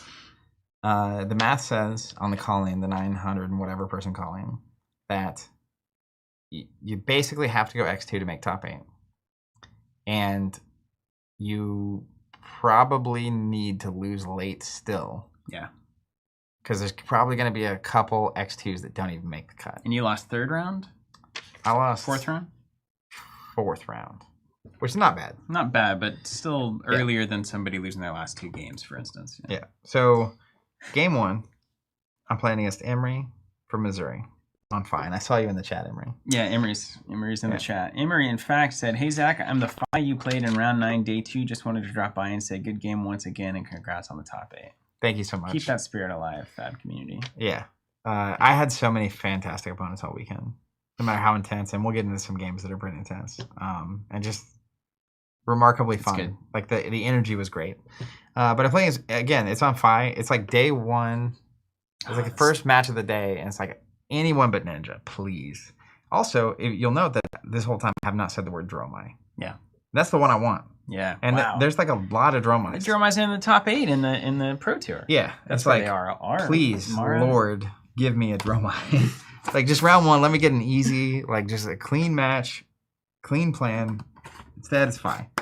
And honestly, in this game, it's just a story of I went 2nd, which is favorable for me, I think. And I got the cash in turn. And I haven't really elaborated on it. So what's cash in worth on average? Yeah. So Cash In is a non-attack action that costs 0 if you spend a gold instead. Yeah. Crown Dominion gives you a gold. And so when you play it, you draw 2 cards. Viscerai specifically, when he's really good at 3 and 5 card hands. So a 3-card hand a lot of times like Mavrian Skies, pitch a blue, play a 2-cost attack, has go again and a hit effect from Mavrian, creates a rune chant from Viscerai, and then you swing a sword. Yeah, clean turn. Yeah, so the ideal is like red Mavrian, red Shrill, swing sword. Mm-hmm. That's 7 attack, create a rune chant. If it hits, create 3 more rune chants. So now you're threatening 11 plus the sword's 15 off of a 3-card hand. Yeah. It's a card for 5. It's very pretty good. It's very good. And then his 5-card hands are similarly crazy. And I'll lay the deck out in a minute and show this. But this is why Deathly Duet's so important. Because one of the best cards in Runeblade is Swarming Gloomveil. Like by a mile. If you look at my February stats on the deck, it shows you how many times you draw a card, how many times you pitch, play, and block. Mm-hmm. It's like 98% of the time you draw a Gloomveil, you play it. You play it, yeah. It's just so playable. And then you replay it. You rattle bones it, you get it back. I mean, you become the Arknight to go get it. You just play it a lot. But essentially, the reason I mention this is your 5-card hands. So if your 3-card hand is Mavrian 2-cost swing sword, the reason 5-card hands are so good, because you're already at 5 damage per card at this point. If it's red Shrill, red Moth, hypothetically.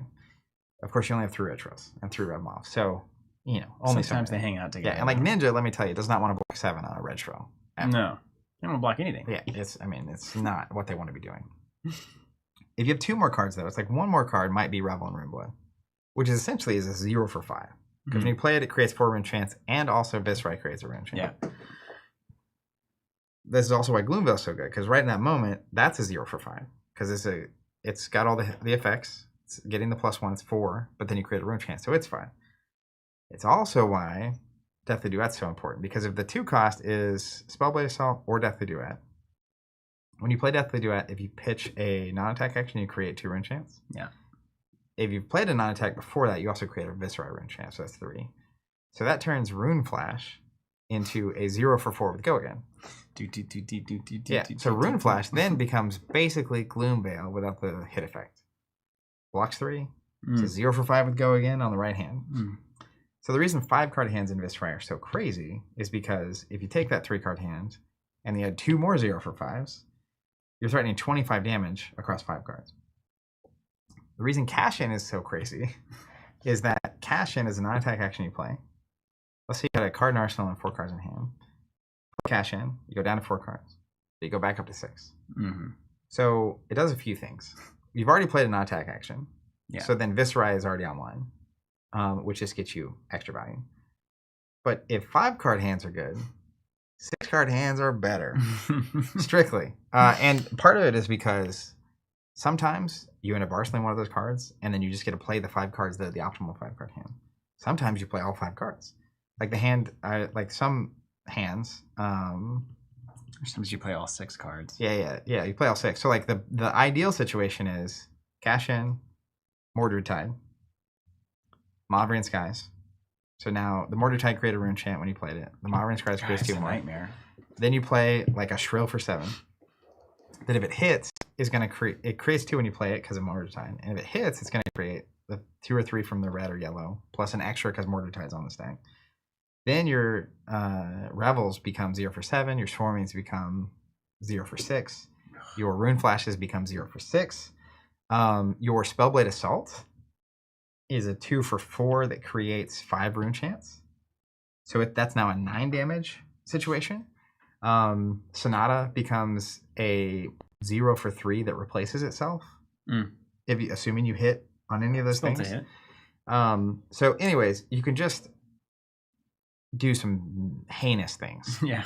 Sounds like it's just crazy. It feels like right there in between Wizard and a normal deck. Like Runeblade is supposed to feel like that, I think. Sometimes they do weird magic stuff. And sometimes, which when I was playing against the old him the 5 that I lost to, round 1 Wesley, one of the hands I drew, and this is to tell you what's going on.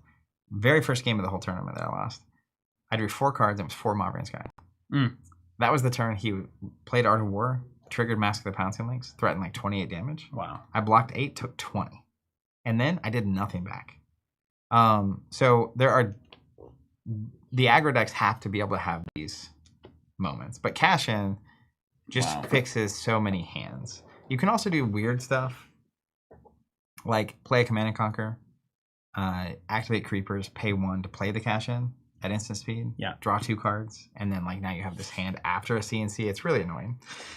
So the reason I say all that is Imri on Fi, I just got the hand. Mm-hmm. I just got the magic. Yeah, I just got it. So again, all right, game 1, got it. Bounced my way. That feels good. Next game I play against Justin Salmon, and I feel like I always run into him. I've run into him in 2 or 3 tournaments where he's on a hot streak, and then we play, and he has lost to me. Mm-hmm. I think it's twice, and then the day just does not go well for him at that. So we play, and he's just like, "Oh my god, not again!"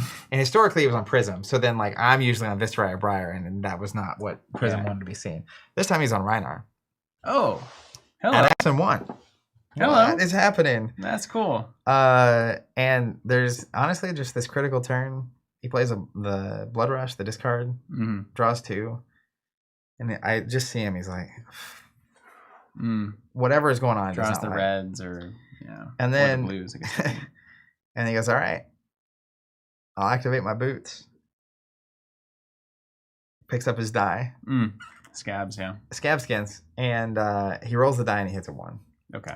And he's not on Gambler's Gloves, he's on Northern Gloves because I'm on Viscerai. And welcome to Rhinar, baby. His turn's over, and he never recovers from that. Yeah. But again, things just got to bounce your way sometimes. And the game was close. I felt ahead, but that was just like too much. Well, a good Scab's Blood Rush turn will get you from feeling ahead to feeling behind real quick. Yeah. I felt ahead against Rhinar enough times to know that you're not ahead until he's dead. Yeah. Yeah. Like he can do 20 or 30 without blinking an eye on accident. And then next round, check this out. This is what's so amazing, right? You expected Lexi, Oldhim, Dromai, etc. Next round, I'm playing Colin from Virginia on Uzuri. Wow. Now here, what's that deck doing? Here is sneaking in damage and hit effects that are annoying and playing a way that people aren't practiced against. Cool. But this is another great moment of why having a team is so incredible, because Luke gets a shout out here. There was 2 or 3 weeks where he's like, I'm just going to... Uzuri did well in one event, like Sam Dando top 8'd with her. And so Luke's like, I'm just going to play it. Yeah. So I actually had like 20 games into Uzuri. Wow. And so I went into this match. I knew exactly what I wanted to do, exactly how I wanted to do it. Half of her best hit effects target your arsenal. So I just don't value Arsenal very highly. You just don't play Arsenal. Yeah. Just don't. It's so funny. And then the other half like targets your hand, like the her specialization. They name a pitch color and they can look and discard a thing. And ultimately it's fine. Like they're just kind of threatening some amount of damage. So like don't overblock. You can block 3 and then just take. If you don't have an Arsenal, it's like it's just not that scary. Yeah. And then you just wait for your hand. And then my hand showed up in a big way. And I just, as we said, juiced them. There's a lot of damage, right? So you just kind of are patient. And you can overblock. Like, you can just kind of wait until you have the hand. They also, a lot of times, don't have a great 5-card hand situation. So sometimes you just, like, build Rune Chance and wait. You can Arsenal, but you just can't ever block in a way where you're counting your Arsenal existing. Yeah. Any of you know that? Nice. It's a lot more straightforward, but it was amazing. It was Uzuri is X1 at this point. Yeah, you've got to know that. Yeah, I felt very fortunate that I had the reps into that deck because I could definitely see making my first 3 or 4 games into Uzuri while Luke was playing it were bad. It's just a different. You have to understand how they're going to mess with you. Love it. Next, we get Taylor on Lexi, the test from Salem. I'm going second, which I prefer. It's way better to go second into Lexi because they can instant the arrows in if you don't have anything to do. And again, it's just like it's a race. Yeah. I mean, am I going to see the cash in? Is the hand going to line up? Am I going to get there? And it was fuseless? They weren't doing ice? He had some ice. Okay. Most of them have some. Yeah. But are they on like 7 ice cards with ice veins, or are they just on, some blue winter spites that they can flip and play or pitch, like that kind of a thing? And it was a race, and I won the game. You won the race. Yeah, and one of the great things of playing a race deck is you only have some time between these rounds. Yeah. Which is super nice. So going in, you can win the last game and presumably be in. Right. Oh, you know what? Actually, you're about to be in the last game. I was playing as Taylor. I lost to Taylor. Okay. I had that one wrong. So I lost to Lexi. And Classic. He flipped and played an Arctic Incarceration on when I had cash in hand. And I had cash in 3 reds. So I had to pitch it to do anything. Oof. And then I never saw another cash in. Yeah, that's good. And if you end the game with a go, but if he doesn't text me there, like I had the hand. Ugh. It was a great hand. That's why they run it. So I lose that game. But that's round 4, which is fine. Yeah. So I've lost late. You just got to win the last one. Winning in. Easy. Oof. Easy. And I imagine the person you're playing against has the same winning in situation. Yeah. And in the last round, I get paired against Nathan Crawford, who's a phenomenal Runeblade player. Mm. He's playing Briar. Mm. And honestly, I don't feel particularly favored in the Briar. Yeah. But it's just Nathan Crawford in the chat over here. What's up, Nathan? It just comes down to, I see Taylor there too, Taylor Crawford. And yeah, Taylor was saying that our winning in game. So we know each other. There's only so many Runeblades at these things. It's the Runeblade Club, yeah. And we're just like devastated we have to play each other. Because like we'd rather play each other in the next round or at some point in the top 8. Yeah. But he's on Briar and I'm on Viscerai, of course. And it's one of my favorite games of the whole weekend. This could be so sweaty and so intense. And I think, at least for me, and I think it was both ways, which is why it's so fun. Win or lose, we were both going to be happy. Because like if the other person makes it, we're going to be happy for them. Yeah. And I was already stoked with my, like, this is the best I've done in a tournament in Fab.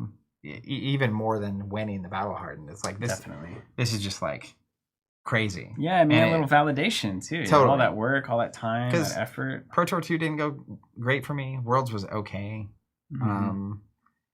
ProQuest season in January didn't go super great. And to be quite honest and candid, after ProTour Day 1, I was thinking to myself, Worlds is going to be in Europe this year. And it's like, man, if I don't have a PTI, I don't think I should be going to Worlds. Like, if I have to buy a PTI and travel internationally, and I'm not at these events getting to the point where I can earn that spot, I think I maybe just need to have a real honest conversation with myself. And not like that I don't believe I could get there, but like at some point you either are there or not. It's just, and you're surrounded by people who are constantly doing so well that it's like, oh, I'm such a weak link on this whole team. Those kinds of thoughts can start to come in. Yeah, and I definitely felt that way in various times in my life. Yeah, that's definitely the feeling, right? So at that point, it's sort of just like, I don't know, and even like, topping and calling is an I don't know situation. But when I was talking to the team the day I decided to switch and play the calling, and I was posting, and I was like, I just want to get everyone else's take. And again, having a team is so great because you get to hear from different perspectives on whether they would drop or whether they think you should. And ultimately for me, like, my primary goals this year were don't burn out, get to the end of the year and not be burnt out. And then the next goal was I want a top 8 major event, like a PTI earning, cold gold earning event. And so once I realized for ProTour that if I 7-0, I can get a PTI. But other than that, even top 64 from like a expected value perspective is like just cash. And it's like, I'm not really here for the cash. That's I'll take the cash. You know what I mean? I'll take it if you want. Yeah, but at the same time, like, I know some people, it's that's why they're there. It's like they're kind of looking at it as a job. They want to win. At least pay off the trip. Yeah. Kind of but like I knew that if I top 64'd, that's not that interesting to me. Kind of a thing. And so the thing I had posted when I was deciding and responding to, I think it was either Hamilton or Feng, is it was like effectively here for the story and the glory. And it's like, just take my shot. But at this point, like I was just so happy that I had even gotten to the winning in moment. And I'm playing against Briar, so like that's. But does your current situation in the calling get you a PTI? No. So it's still, you're trying to hit the goal of top 8ing a big event, and this is the game. This is it. And I would think that would be a really intense game. That's what's amazing. Because I played a lot of card games, like Star Wars LCG and Star Wars Destiny. I did very well at a lot of World Championships. But Fab's different. Like, Fab's on a different playing field. Like, 950 people at a tournament is crazy. Mm-hmm. So I was very curious how it would feel in a win-and-in situation like this, and also even in the top 8. Yeah. Like, if you get there, how is that gonna? Man, getting top 8 would be so relieving. Yeah. So we're in this game, and like, just from the moment we sit down, it's just a piece. Mm-hmm. Like, I had nothing to prove. I honestly just felt like okay with the outcome either way. Like, I was already very happy, and it also helps that teammates were doing so well, and they were in the top 8 and they're playing the thing. So we played the game, had a blast. We were laughing, and like, he dropped a mountain, and I was making my favorite time of day is mountain time. Like, just all these jokes. But the craziest part of this game to me is in the weeks leading up to the event, having people playing the deck with me. And getting feedback from the team was really clutch. And Ian and Tim playing the deck specifically, and Roger, really validated a lot of choices. Like, one of the Brody, who I immensely respect, obviously top 8 of the Pro Tour, he's played a ton of Runeblade. Very early on, him and Feng were both saying, cut blue, lead the charge. Mm-hmm. Like, that card's bad. It is strictly bad. Bad card. So I did. I was like, all right, I'll cut it and try it. I put in blue Oath of the Arcanite. Blocks 3 instead of 2. It's pretty good on your Gloomveil turns because you can play it, pump the Gloomveil by 1, create a rune chant, play the Gloomveil. It's actually now a 5 damage attack and a sword swing. Mm-hmm. It's got lines. You can also pump the sword thing. So I tried that for like a week and a half, and then specifically Ian and I were talking, and I was like, man, I just missed lead the charge. And the reason is it's kind of like a mock Mavrian. Yeah. So it gives you the go again moment. It gives your CNCs go again. The Ranger decks are very popular, so we're going to be playing 3 CNCs. And most of the time with blues, you're pitching anyway. And the reality is, and I think this is the big difference, the pivot to Crown Dominion and the focus on just winning fast. Like, it's an aggro deck.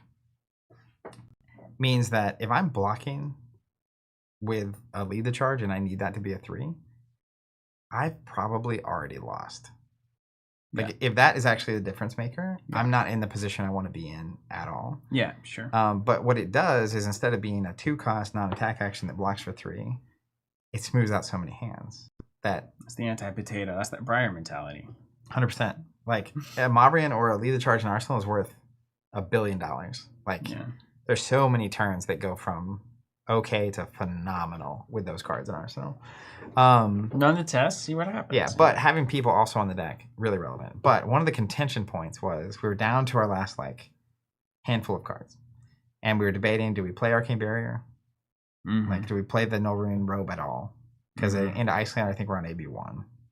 Yeah, you're on a hope and a prayer. Yeah, I mean, it's just like, don't tech for the match you can't win. Yeah, into Iceland, it's like we need to win by turn 3, or we're probably not winning. And so. Yeah, and just to be clear from the chat, so the top 8 gets PTIs. That's right. Right? But you're playing at the point where you are now. If you lose this last game, you do not get a PTI. No PTI. It's like a top 32, top 64, and the calling gets... No. So top 8 does. Top 8 does. Yeah, a 950-person event, it's top 8 or bust, basically. So top 32 of the Pro Tour does. Top 8 of the calling does. Battle Hardened? Top 2. Top 2, right. Yeah, it used to be down. That makes sense. But yeah. So, and Nathan's a phenomenal player, but in the late testing, there were 3 or 4 slots that could pivot. And it's just sort of, what are you targeting? Like, what are you targeting? So my choice as a one of, and this is going to drive Nathan nuts. It's crazy. Which I'll get to that in a second. So he plays a mountain, and then he sends a Scar for 7 with Go Again. And was it a team coming in exclusive promo Scar? It was not. I don't know what he's doing. Wow. Where's that Riz, man? What a fool. Subscribe now. Make sure you don't miss the future ones. And I'm at 31, and I'm winning. like things had gone well for me early. Yeah. No mountain. I sent red Mauvri and red Shrill. Like, we're cruising. Haven't seen cash in yet. You got one big turn left. Yeah. So he plays mountain on the turn I have cash in hand. Classic. He sends 7 with go again. No block. Big 7. He sends 7 on a lightning surge. Or, is that what it is? A 0-4, yeah, lightning surge from hand.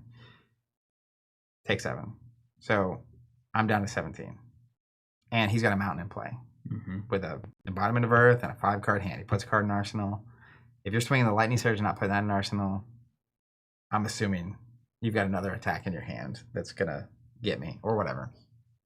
So my turn happens, and I play the cash in. And man, I draw the juice. I draw exactly what I need. And I had for 2 turns a card in arsenal, which we'll talk about in a second. And so I play Mordred. I play Spellblade Assault. No go again. 4 coming at 8, create 5. So that means creepers. I'm definitely creeping. Yeah, of course. Yeah, you can smell the creepers from miles away. Yeah. So then I play creepers and play non-attack action. And then I play, Spellblade Assault coming for 4. And so at this point, he's at like 15 health or 16 health or something like that. He's like some teen health. And he's looking at his hand. And he doesn't have Arcane Barrier. Oh, okay. And I've got Mordred out. So that's good. He's got to be worried about Revel. And like, it's a thing. So he's looking at his hand for a minute. He blocks with a, this round's on me. Well, that card blocks for 4. Yeah, blue 3. Covers up my 4. So I instant in, and then I play the Rune Flash for 4. Creates a Rune Chance. And he's at like a nervous health total. Also, if Briar's blocking 1 with blues, that's good. Yeah. Because if you're planning to arcane them, this is good for you. And Heroic's out. But they don't have Arcane Barrier, right? So the blues... Yeah, that doesn't matter. Doesn't matter. Blocking with the 4s. A lot of times, though, what they're keeping is like 2 block attacks that are 0 for 4 with go again. Rabble or Scar. The other thing is him not playing the attack the last round when he could have just potentially sent 7 at me if it was an attack that had go again. It's either like another lightning surge that he couldn't play, or a card like E-Strike. Yeah. So he blocks the second block he does. He's like thinking about for a while because he doesn't know what else I'm going to do. Yeah. I have a card in hand, a card in arsenal. Right. Yeah. It's like if that's Revel sword swing, problem. If he doesn't block because now he's dead. If it's another attack, that's fine. If it's a hit effect, not as good. So after some debate, he and I literally hear him saying, "What's the worst that card in arsenal could be?" It's gonna get bad. He blocks the Rune Flash, covers it up from arsenal, sitting there for 2 turns. One of in the deck, Runic Reclamation for 7. He's blocked with 2 cards already. If it hits, I can choose an aura and destroy it. Thankfully, Channel My Heroic is an aura. Oh. I put a 1 of in my deck for the Briar match and the Droma match. Dude, I saw Nathan over here in the chat. 1 exclamation point, question mark, exclamation point. So I saw it, I arsenaled it, and I was like, the only way, because I was ahead, the only way I lose is if he has a mountain and I can't do anything about it. And when you play Runic, you really want to do something else first and tempt them to block. Because a lot of times, then all they have left are the attacks they would attack with anyway, and so you just cancel out the mountain value anyway. And so I effectively baited him into blocking the first 2 things, and it looks like a sword swing by all accounts. And it's been so long since he's seen a Runic Reclamation. He was like, that was never even factored. But part of why a 1-of makes sense in Viscerai is you have Become the Iron Rattle Bonds. Yeah. So if you block with it early, you can still get it back out. If you don't see it, like if I have a Become there are lines that I can just go get it and threaten, and he's got to block it, or he loses his mountain. Yeah. But Runic Reclamation, because that was very debated. There were certain people in the Viscerai Wolfpack crew that were like, no, that's not it. Like, it's like a 1-of, that's not it. But that absolutely, that card locked in the top 8. That's awesome. Thing. And you're a 1-of guy. I am. You love it. You freaking love it. Yeah. Yeah. So that it moment paid off, hit, man. yeah, and it was a great game against Nathan. We had a good time, and obviously I won, so I was very happy. Locked in the top Was 8. it the next turn? Did you have to block out that turn, or did it all just compound? He blocked with a card, I think, that blocked 3, and I blew up the mountain, and then he sent some damage, and then I was able just to sneak in the arcane, and Yeah. and at that point, I mean, it's also just 7 damage, so it's Yeah. gonna blow the mountain up. I'm gonna get a rune chant from it. He's gonna take 3 or 4 as just a cascade of Yeah. pain. And then with no arcane barrier, even if you have it, you got to start pitching. Yeah, once you get low in that situation, you're in a bad way. So it was a phenomenal game. Locked in the top 8, Love and felt so that was so like validating. That one of first time the whole tournament it mattered, and it. I love it. Well, and I knew like my early turn, I sent a shrill, and then I drew it in the next hand. I was like, I'm just gonna arsenal it and wait. Yeah. And he's gonna waste. He's gonna take damage to play the mountain. He's gonna get some value out of it, and then I'm just gonna cancel it. It's like you played Briar before. Yeah. A lot Just of a ton of Briar. Briar. It would be so frustrating Yeah. to have that played at that moment, and he is not ready for it. So that was great. Tons of people were watching that, and we were all having a good time, I think. So then I make top 8. That's awesome. And look at the top 8. Like, there's a couple old hymns. There's a dash. That'd be fine. There's one Azalea. There's, I think, 1 or 2 Lexis. Cool. I'm the 4 seed. So I achieved the mission. PTI, cold gold, locking it up. Did you open the cold gold? I did. We'll talk about that in a second. That's the Okay. story. Yeah. So first game of top 8, I was playing against an Azalea. On the, I don't even know the name of the bow. Not Death Sandscour? Sandscour. Really? Yeah. Now that's worth noting. Top 8. So Jacob Kissel Love that. on Azalea. Great job, Jacob. Jacob's been playing, I think, Azalea for a long time. The deck was great. I think I've Like, seen that. you get to see their deck list and looking through and looking at the cards. You're getting Dead-Eyed and all the the aim counter stuff. It's sick, man. I had a Azalea Sandscour early on. Yeah, it's great. And it was obviously he made top 8. Wow. And the Wow. I'm so glad that that's true. but I will say, shout out to you, all of our Azalea reps, there it is. and because we did a lot of Azalea into Viscerai reps specifically. So many. I played that game a lot. Yeah. And it was clutch, helpful. Azalea's better now than she used to be, but at the same time, like, just really fundamentally understanding what she's capable of and what she's going to do. Mm-hmm. And I think the Sandscour into Viscerai felt a lot more on the power level of the old Azalea than the modern Death Dealer Insanity. But he played, I don't know, maybe 5 or 6 Red in the Ledgers against me. He had Memorial Ground. He was fishing it out. He was knocking. He was doing it. He has I think 9 of Spire sniping, so he can just like look at 2 and he's filtering and he's getting it. And honestly, like, in the Fab Discord, someone was like, "Zach beat I beat an Azalea in the top 8, and I just need to know how. How does Viscerai beat Azalea? If you get in the Red in the Ledger lock, it's bad. Yeah, sure. They're like not 11 dominate. You can do one thing. And you don't run like unmovables and stuff. You're not hard countering that strategy. No. So you just weather. My basic plan is weather as good as you can, and then when they give you the opening, you've got to send as much damage as possible. Mm-hmm. And that's exactly what happened. Like, he would Red the Ledger. Some of them were dominated, some of them weren't. And so then it's like, I had one turn where I blocked 6 and didn't take any damage. And then I like Mordred, read the runes, create 6 rune chance. Mm-hmm. And I already had 2 from the previous round, so now I've got 8. And then that next round, he basically just threatened damage. And then I had 8 rune chance with a 5-card hand, and I cash in, and I'm just like, slap a slap. Yeah. And he also had a moment like mid-game where he played a Codex and put a card in Arsenal. We did the thing. And he forgot to get a Ponder token or give me a Frailty. Oof. And like there's a judge sitting here watching, and like he forgets it like it's a little late, and he says something, and I'm just like, I'm not saying anything. I mean, he didn't ask, like, and I really respect it because he was like, I'm not even gonna ask. He's like, oh, I forgot. And then later I figured out what he was talking about. He said, I'm not even gonna ask. And I was like, wow. And then I saw him post on Discord later. He's like, I forgot to give you these things. Like, dang. So, but I was ahead. Like at that moment, I was ahead.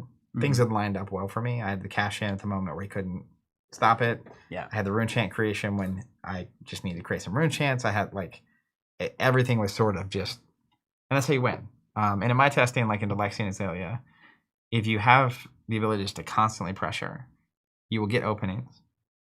And about half the time, those openings mean you win, and they don't. Yeah. And it partially depends on how hard you go on the cash-in turn once they give you that opening. Yeah. Is really what it comes down to.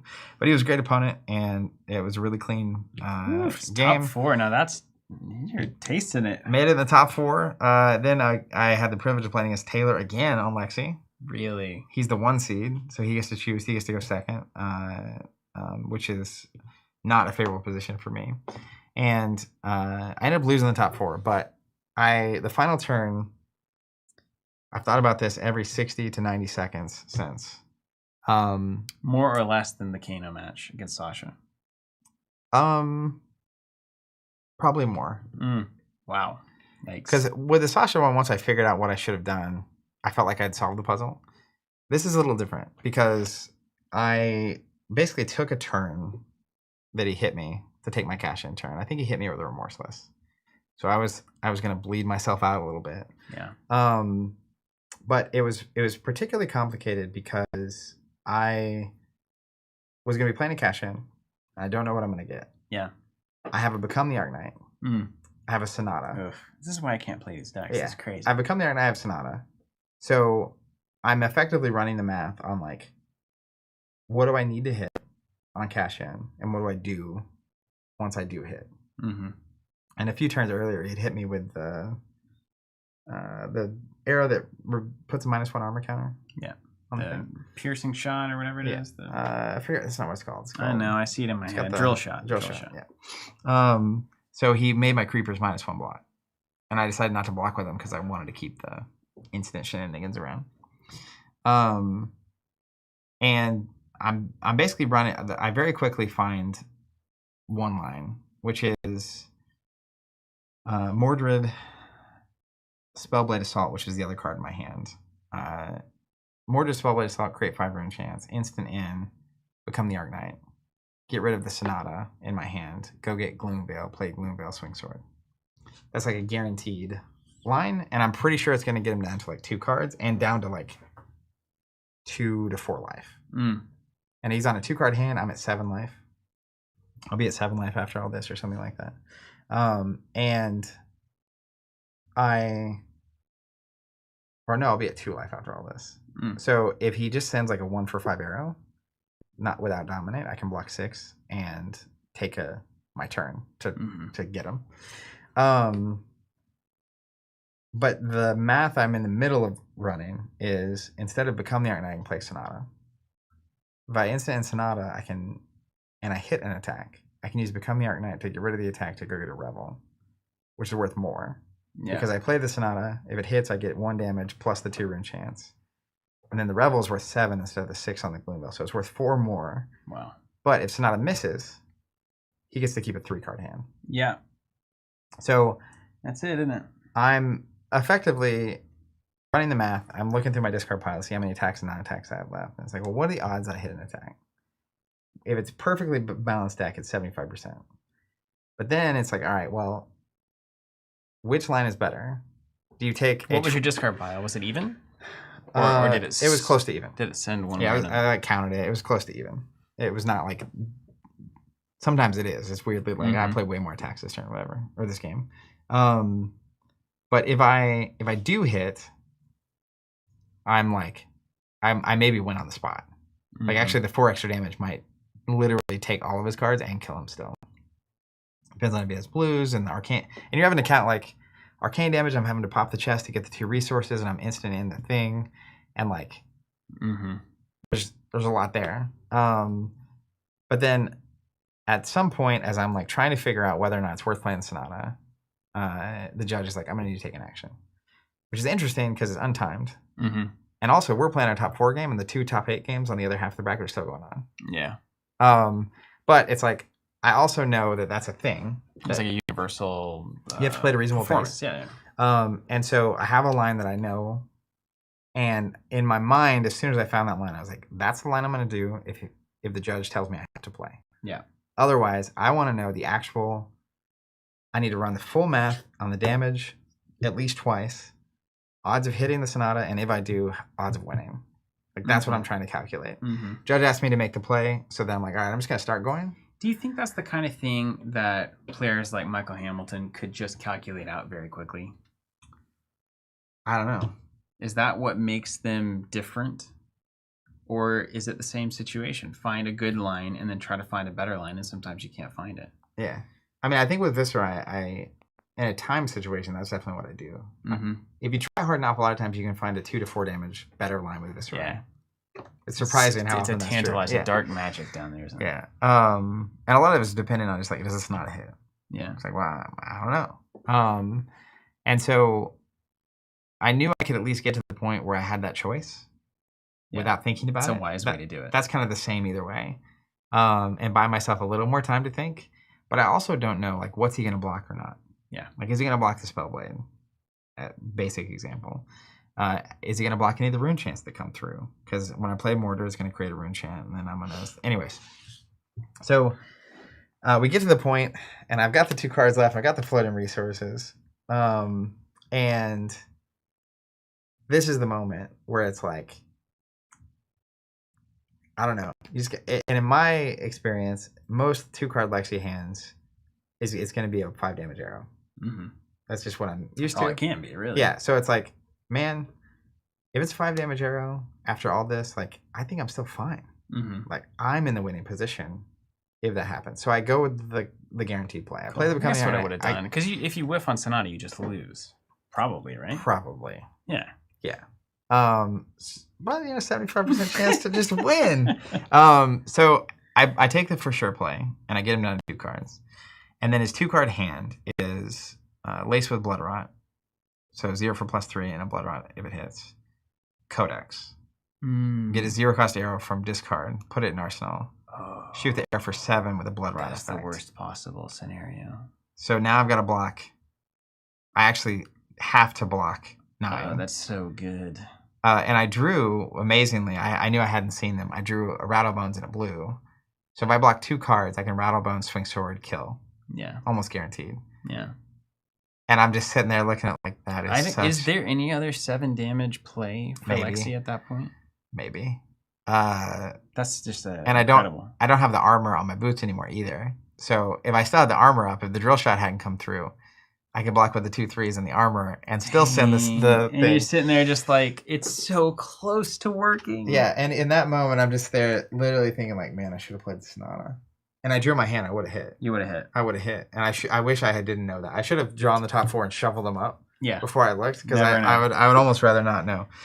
So then and there, my run came to an end. But you think you could have won if you'd have gone with the Sonata play? I know that I would have. He ended at 2 life, and I would have been 4 more value. So I think he has to lose a card. Play the Codex? He probably plays the Codex, sends a 0 arrow. And then I can probably block for 3, send a Rattlebones, Gloomveil, Sword Swing, Arsenal the other card if he doesn't die. And even then, he's going to have to stop everything. So he's got to block the Gloomveil, he's got to stop the Arcane, he's got to stop the physical. Wow. So then he's down to a 2-card hand. Amazing. Or a 1-card hand. It's just like... That's why we play. Yeah. But it's just so crazy. He was a great opponent. It was very clean. It was a great game. And it was just a big decision. And I don't know. It may have been the right decision to do what I did. I don't know. It just happened. But amazingly, in both the top 8 and the top 4 game, I expected it to be really intense. It just wasn't. Yeah, I think there's a lot of relief there, where you get the PTI, you get the recognition. You know, it's like you've done the hard work of 13 rounds or whatever, and it's like, okay, I'm happy with this result no matter what happens. That's the way I would feel for sure if I ever smelt a top 8. Yeah, well, I guess I did at the Pro Tour, but or the Pro Quest, but it's not the same thing. Yeah. So ultimately, though, lost the game. Felt totally fine about it. Meantime, teammate Dave was actually also in the top 4. Well, he was in the top 8 at the time. He was on Oldham, and he ended up making it. And he made it to the top 4, played against Dash. That's a very bad match for him. Yeah. So he also lost in the top 4. And then it's Dash v Lexi in the finals? Yeah. And then Dash. And Dash won? Dash won. Incredible diversity of heroes. Which is even... Goodness gracious. it's by no means guaranteed, but I feel pretty comfortable into Dash. Mm-hmm. So it's also tantalizing to think like, oh, if I had just played the Sonata, I make the finals, and then but who knows what would have happened. Wow. It was very close. Dude, so close. Yeah, Woo, super close. So close. But I felt great about it. Meantime, Brody got knocked out of the top 8 of the Pro Tour. Andrew got knocked out of the top 4. And Michael Feng went on to win the whole thing. So incredible. It was... I watched his top 4 and top finals match. I heard that top 4 game was... against the Dromites. It was crazy. It was absolutely crazy. And it was a joy to watch. I thought it was going to be boring. But it was absolutely fascinating, the back and forth that happened on that. The dragons would come out, and then he would slowly claw back through it. And man, what a level-headed player Michael Feng is. Yeah. Unbelievable. What was fascinating to me, and this is what I didn't know if you had more context on this, the top 4, he's in clearing dragons. And what I love about his top 4 opponent, whose name I forget, so I apologize for that, they did an interview. The coverage of the event was fantastic. The coverage of the event was absolutely fantastic. Brendan clearly a better commentator than player, so he did a phenomenal job. Just with a backhand. But it was really good. They were cutting to interviews well. It was a very professional production. I was impressed by it. They deserve a lot of praise for that.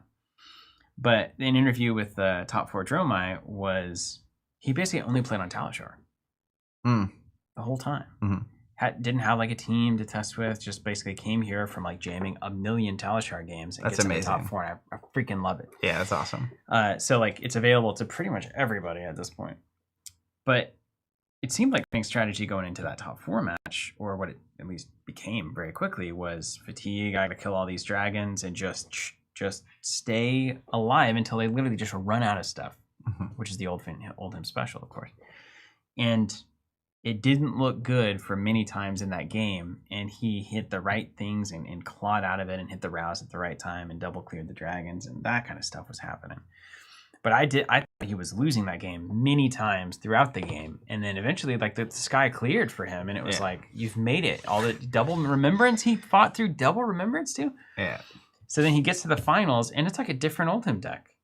It's just like he's coming out of the gate and he just slamming. It went way faster. Pummels and hit effects, and he's just crushing stuff. So was there a change in strategy there, or what's going on? I mean, Feng would have to answer that one. I don't know if you're out there, Michael. But as far as I know, so first off, Feng is an incredibly great player and an all-around just great person. Yuha, that's right. Yeah, Yuha. Yeah.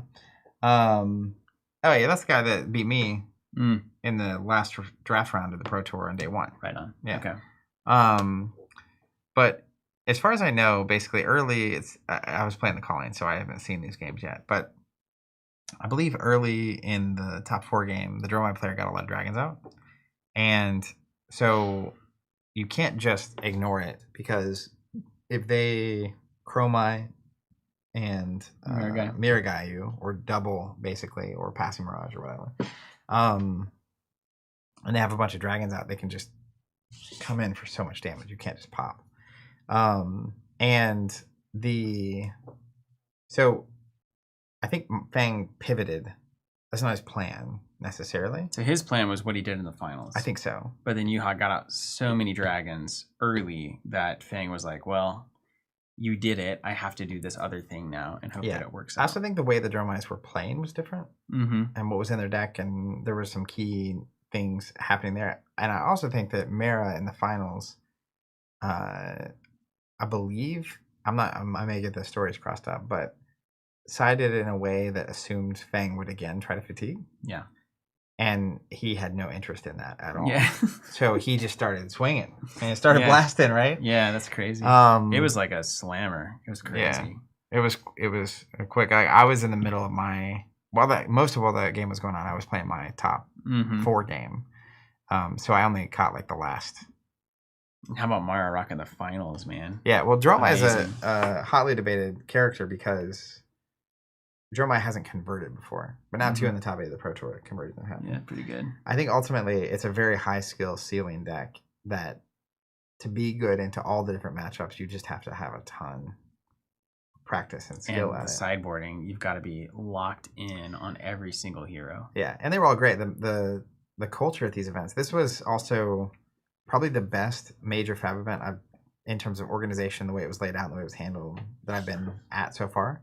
They had these like stands around the top table where you could like be in the stands, like standing up, looking down. Yeah, on I the game. saw that there were people above, which seems good. And the layout was way better, and they had a section ripped off for the Pro Tour where you couldn't get in unless you were a Pro Tour player. So it was like there aren't crowds of people just watching, whatever and making noise and stuff.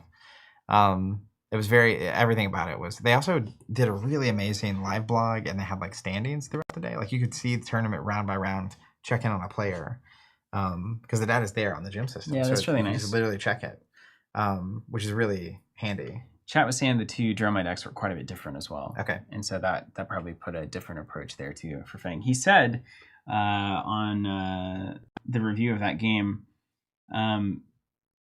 he said he drew so well in that game, that finals game, he got to take the more aggressive stance. Mara drew really awkward. Flesh and Blood is hard, and that game was too kind for me. Thank you for making this video. I'm glad you enjoyed the game. Hilarious. So good. Yeah. And honestly, he's just such a nice. Both the Michael Hamilton and Feng are so incredibly nice and I friendly. said you can't do the Wolfpack thing if you guys are all so nice. Yeah. It doesn't really work. Maybe we have to break up. I don't know. The coyote pace. It's not how it went in the wrestling that I remember. They weren't the nice, good guys of wrestling. Yeah, we're not exactly Lay out the deck. Let's get into it. All right. Can you get it done in about 30 minutes? I can do it faster than that. The whole deck's supposed to go fast. I'll give a little intro so that you can. Oh, look at that. Oh wait, I want to see what you won first. Yeah. So look at that mat. Oh, look at this. This is in like a crazy person. This mat is great. It's the Viscerai specialization shard. Gotta have it to lay out the deck. That's a good camera angle, John. You did a great job with that. Swooshed it. So I have him back on video. I opened my Cold Gold, and I opened a Vambrace. Okay. But is that bad or is that good? What is that? It's okay. I think it's a good card actually, and with Prism re-emerging in the next set, I think it's potentially going to be more relevant. It's also in some high-performing Oldham lists from the weekend. They were on Anothos Vambrace as a whole thing. And the main thing is that the first time anyone's ever opened that as a Cold Gold. And they had the Cold Gold article recently, so there's only ever going to be 40, but their drop rates are like interesting and like so it's very rare. So I was wanting Runeblade cards, of course. Sure. As you might expect. So I found out that Matt Folks was selling his Creepers, Cold Gold. Oh. And so I went and talked to my friends over at the Realm Games booth because they buy stuff right there. And they made me an offer on the Vambraces I could not refuse. So I sold that to them, and then I went to Matt Folks and bought his Creepers from him. Was it about even trade? Look at that. I definitely... It was not even. It was in my favor. Oh, it was? Yeah, no it was way. Great. Good for you. So I ended up with the Cold Gold Creepers and extra cash. But I'm definitely going to open this thing and play it, which I'm super excited about. Open that now? Yeah, I do. Yeah, open it. Let's take a look at it. Yeah. These things are cool. So this is PCG does these like pre-grades and they guarantee it's a 9+. Mm-hmm. Not that I'm ever is going that to get a grade. Matt's thing? Yeah, I also got to talk to Matt a lot because we were like he was in the calling. Mm-hmm. So we went 4-3 day one of the Pro Tour and dropped to play the calling. Matt Rogers, right? Yeah, Matt Rogers. And he was top 8 of the calling as well. Cool. But we kept being like next to each other, but never played each other. Yeah. And so we talked quite a bit throughout the event. But anyways, that's it. He's involved with that grading company. I think he's one of the primary owners. Cool. But this thing's cool. I opened one of these from the ProQuest season, and like when you open this seal, it like says void on it, right? Very cool. But I thought this was kind of cool too, which is this layer here. It's got like this like foam stuff in it to keep the card from sliding around. And very cool. You got the Cold Gold. Woo. It's pretty, man. Yeah, the red and gold is nice. It's pretty. Very happy about this. That's cool. Yeah, let me get my sleeve out for it real quick before we get too far. One of a kind right there. Can I ask how much he was selling that for? This? Is that acceptable? You can ask. I'm just curious. He was selling it for $1,750. My goodness gracious! And you came out on top of that? Oh my goodness! Yeah, I'm happy to say that one because that's what I paid for it. But I don't want to talk about the Realms business and how much they were paying for things that they would be selling. That's great. I mean, I think they might be sitting on those for a while though. I know that Min Max would, because like they bought some stuff for me that was not very valuable that I thought they way overpaid for. But I think they're building like in the next 5 years, this is going to be well, all the cold valuable. golds. To me, everything about Fab, especially the like first edition stuff early on and the cold golds. There's only gonna be 40 of these ever. Cold gold creepers. Same with the Van Brace or whatever. So like if Fab is around in a decade or 15 years, these are the cards right now that people talk about, like Pokemon. Yeah. Like a gold foil tunic to me is the first edition Charizard of Fab. Right. And like right now, I don't know how much it's selling for, but it's a lot. But if Fab is still around in 10 or 15 years and it's doing well, it's going to be worth significantly more. It feels like the winds have really shifted in that direction too, hasn't it? That they're going the distance. I mean, this weekend was incredible for Fab. I think it's made it through the maelstrom of first edition unlimited and some weird set design entails and a few different the potions and all the weird stuff. And what is that set that I don't remember? Everfest. And now it seems like there's a collective belief that it's here to stay and it's growing. Yeah. So that's when all the investors come back in, because they come in at the beginning, make a bet, and then it's like, maybe it won't. And then it stabilizes, and then we see them again. Yeah. Well, and then over time, like some of those old things become very, very, very difficult to get. And so, I don't know. That's a whole weird, to me. What a great situation that was, though, that you get a card, you get to sell it, and you get the thing you want, and you get cash. It's so, my gosh, dude. No, it was a total, like, that's awesome. Like I lost the top 4, which can be disappointing. I was so happy. I was not phased at all. Yeah. But then it was like I opened the Van Brace and I was medium. I was like neutral. It's like, well, this is cool. It looks good, but like I really want creepers or grasp or whatever. And then very quickly it was like, oh, wait a second. You have a creepers you don't want? How much is it? You're willing to buy this card for more than that much? All right. That's awesome. Great. Let's do it. That's awesome. How is Folks? Is Folks officially the villain of Flesh and Blood? Oh, is he playing the part? Is he a mean person? Have you talked to him? You know anything about him? I've interacted with Folks a decent amount at this point. I think he is the heel. Nice. I wouldn't say the villain. Love it. In like wrestling terms, he's definitely like if you look at the interview from last week with. Oh, I did. Yeah. Yeah. And he's just playing it up. But the other thing is like he's a very authentic person. Cool. And very honest. And so, like, I mean, love him or hate him, I respect that about him, honestly. He's I have nothing. Freaking good at Flesh and Blood. He's so good. Two top 8 Pro Tours, like, and won the Pro Tour too. So, yeah, no, I think he's, I get why people would villainize him to an extent, and he leans into it. I don't think he cares, right? Yeah, cool. But yeah, I mean, he's just him. I watched an old video that he did of what was that Blitz? Who was that Warrior Blitz Kasai? I watched one of his Kasai videos right before I was really mad because it was a couple of cards that we had teched into and been like, dude, we're gonna catch people with this Kasai deck. And he's like, yeah, I run the Biting Blades and stuff. And I was like, no. He's literally just spilling your tech. Yeah, all over town. Okay, so. The standard Viscerai loadout. That's not standard. All right, hold on. Let's do. I'm gonna do. All right, everybody. We're here. Zach Bunn, CEO of TeamCovenant.com Enterprises. Top 4 at the Calling. Baltimore. Here, Flesh and Blood, Calling Baltimore Pro Tour 2023. You're gonna run us down as quickly as you can. Your Viscerai top Condensed 4 Calling deck and tech. Talk us through. Should we show it all at the beginning? So that people can just see it and then copy it? You want to post the deck list in the description? What do you want to do? We can post the deck in the description. Okay. The deck will also be on the FabTG website. They do top 8 calling every time. Okay. I also posted a picture on my Twitter of the physical deck list that I filled out. Zach Bunn. And there have been several people that have posted the February, like they've made it in February and shared that link around. So that should not be hard to come by, and we can put a link to a February thing. Cool. All right, well, let's break it down. Okay. So standard is this. So, obviously, you're Viscerai. You got a gold Rosetta, too? Yeah. You bad boy. You're like, dude, you're a marble crown. What is this, man?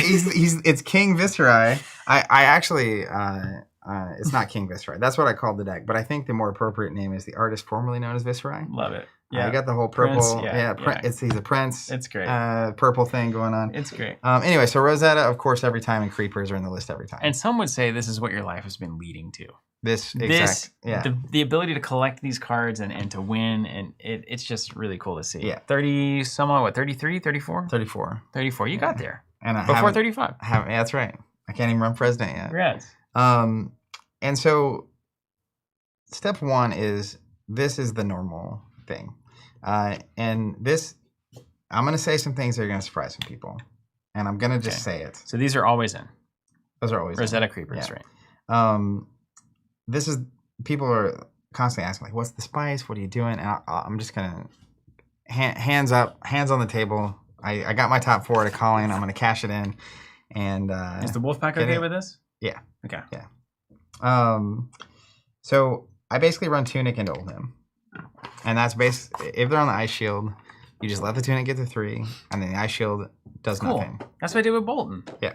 I feel ahead already. Because again, your 3-card turn is Mavrian, 2-cost, Swing Sword. You have an extra resource, Ice Shield doesn't matter. Mm-hmm. If they Ice Shield you Tunic, you have the resources, it's fine. You cannot let them take away the extra card of value by doing that. Yeah. And for our friends at home that aren't as familiar, whenever they block with the shield, you respond with the instant from Spring Tunic before it resolves. Otherwise, you're hosed. Absolutely. Crown of Providence, I run in basically matches that are not races. And by that, I mean Guardian. Mm-hmm. That is not a race. That is surgical value, pitch stacking situation. And then also into Dromai, mostly because I feel so favored that playing cash in and Dominion, there's no reason. It's like a variance unneeded. Yep. And like if I draw into the second cash in, like because sometimes those games go a little longer, you're just popping and like sending things and clearing out dragons. So I don't play it into Dromai. And then I also play Crown of Providence into Rhinar. And that's mostly because you can like block with this, get a blocking card back out of Arsenal, that kind of a thing. Yeah. Is it similar for you where if CNC Pummel is a real threat, you lean Providence? Guardian for sure is that. I got to the point, I guess, when I was testing for Bolton that I would run Providence simply because you can't afford to get CNC Pummeled ever. So this deck can. Yeah. Because again, you can play a 3-card hand. Mm-hmm. So you can lose the Arsenal. You can lose 1 card in hand and still send back as long as if there's like play CNC and you've got the 3 cards you need. Sometimes it's like, okay, pass. Yeah. And then you send the 3-card hand, Arsenal the 4th card, or if they pummel you, you just send the normal hand. Okay. But in the any match where I'm trying to race, it doesn't even matter. I'm playing Dominion. I want to win the game before you even see a CNC. Right. Like that's how like let's go. Okay. Burn them down situation. And for a while, I was on Crown of Providence and Grasp of the Arknight into the Rangers. Mm-hmm. You have armor value to block. You can go 2, 4, 5, plus this is 6. So you can get to 9 with a single card out of your hand. But the more I played, the more I realized that blocking into the Rangers does not matter at all. Mm-hmm. Like, actually, because Azalea is going to dominate 11 of Red and Ledger, 9 is irrelevant. Mm-hmm. You may as well not block. It's just 11 damage. So I pivoted into Ride or Die, Viscerai, into the Ranger matches. And so I play Crown of Dominion. I'm just waiting for the turn. If you don't control me or ice me as Lexi or Red the Ledger me and I have the cash in, it's over. I'm waiting. I'm literally waiting for that moment. The other thing, and this was super significant, I was getting beat up by the Rangers over and over again. This is the spiciest spice you're going to get all video. So if this is why you're here, you can tune out after this. Just kidding. I play. You can technically. Yeah. I play Vexing Quill Hand in the Rangers, and almost every Ranger saw me do that and was very surprised. And this alone probably ups my win percentage into those matches 10 to 15%. Nice. Which is crazy. It's so counterintuitive. Grasp of the Arknight is one of the best equipment in the entire game. Mm-hmm. It's insane how good this card is. Yeah, it was that 3 block and then the free rune, or not the free, but the paid rune ability to pay for rune chance. And the main thing is that you're just racing as fast as you can. And so if you're paying 2 to create a rune chant with Grasp, you're probably moving too slow. Mm-hmm. Also, into Lexi and Azalea, the blocking most of the time just doesn't matter. Like, Azalea is a dominate above 5, so that's not going to matter if you're not on Crown of Providence. You just don't have enough armor to make that matter. But what Vexing does in the list, which we'll see in a second, is it's 2 free damage on tap. It's resources on tap. Mm-hmm. And it turns some hands that are like low into mid or high hands. And a great example of this, one of the hands I literally had was a no non-attack action hand. 2 Gloom-Bells, red, shrill, blue. Crack this for 2. Gloom-Bells are now both 4 with go again. Wow, yeah. So it's worth 2. Each of the Gloom-Bells gets +1 because you get the 2 rune chance on 1 turn. So now it's worth 4. They'll have go again. So you get to do the whole hand. Amount, yeah. So then it's 4, 4, send a shrill for 9. Or for 7. Yeah. Plus you get the 2 from that. And then on your cash-in turns, the amount of value you get from 2 free resources here plus 2 rune chance. Especially if it's Mordred, and this is actually 3. And yeah. Okay, so that's the just gas. That's like the late testing secret. Is Vexing only into Ranger? No, you also play that into the Wizards. Okay. But a lot of times you're playing Grasp outside of that. So Vexing into Rangers and Wizards where your Pants on Fire racing. Yep. Otherwise, you're looking at Grasp. I also play the Vexing into the Ninjas. You do, so it is the Pants on Fire. It's the only way you're winning this is if you're winning it fast. And then everything else is Grasp. Yeah. And then Dominion is basically every time except for Guardians. And when do you bring the Crown of Dominion in? Providence. Providence, right. Guardians, Dromai, Rhinar, and Dash. Okay. If they're on the Pounder aggro plan, then, and you don't have to be as fast against Dash. Mm-hmm. So you can, I play Providence, I play all the armor, and I'm just trying to outvalue them. Survive the turn. Yeah, because they don't have hit effects and you do. Yeah. Like, they have to block and prove that they have more damage than you. All right, so you just need to get the game long enough to outlast the Pounder. Yeah, and then real quick, I'm going to divide the core of the deck, and I really appreciate a deck that does what I'm about to show, which is the more cards that are always in, the more the deck plays like the deck every time, and the less you have to like take out these cards and put in these cards, and like it just changes the math. So and just the stress between games, honestly. Like it's just like you just don't have to change very much. You get to play the same deck every time. Yeah, and you don't have to think like, okay, is this a match where I have 2 of this in or 3 of this in, or how is that going to work? There's that ruining.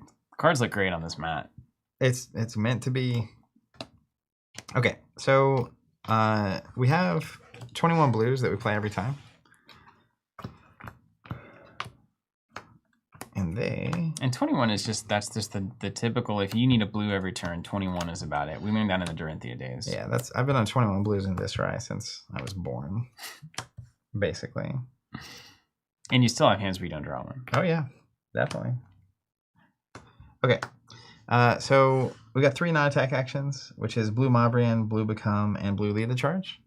And then we've got 4 attack actions, which is blue Shrill, blue Spellblade, blue Vaccine, blue Deathly. And I can already see why. Yeah. Essentially, Deathly and Spellblade can be the same card if you're pitching a non-attack action to the same card. Mm-hmm. If you're pitching an attack action, this actually becomes a 4 damage attack, which makes it kind of like a blue Shrill. Almost.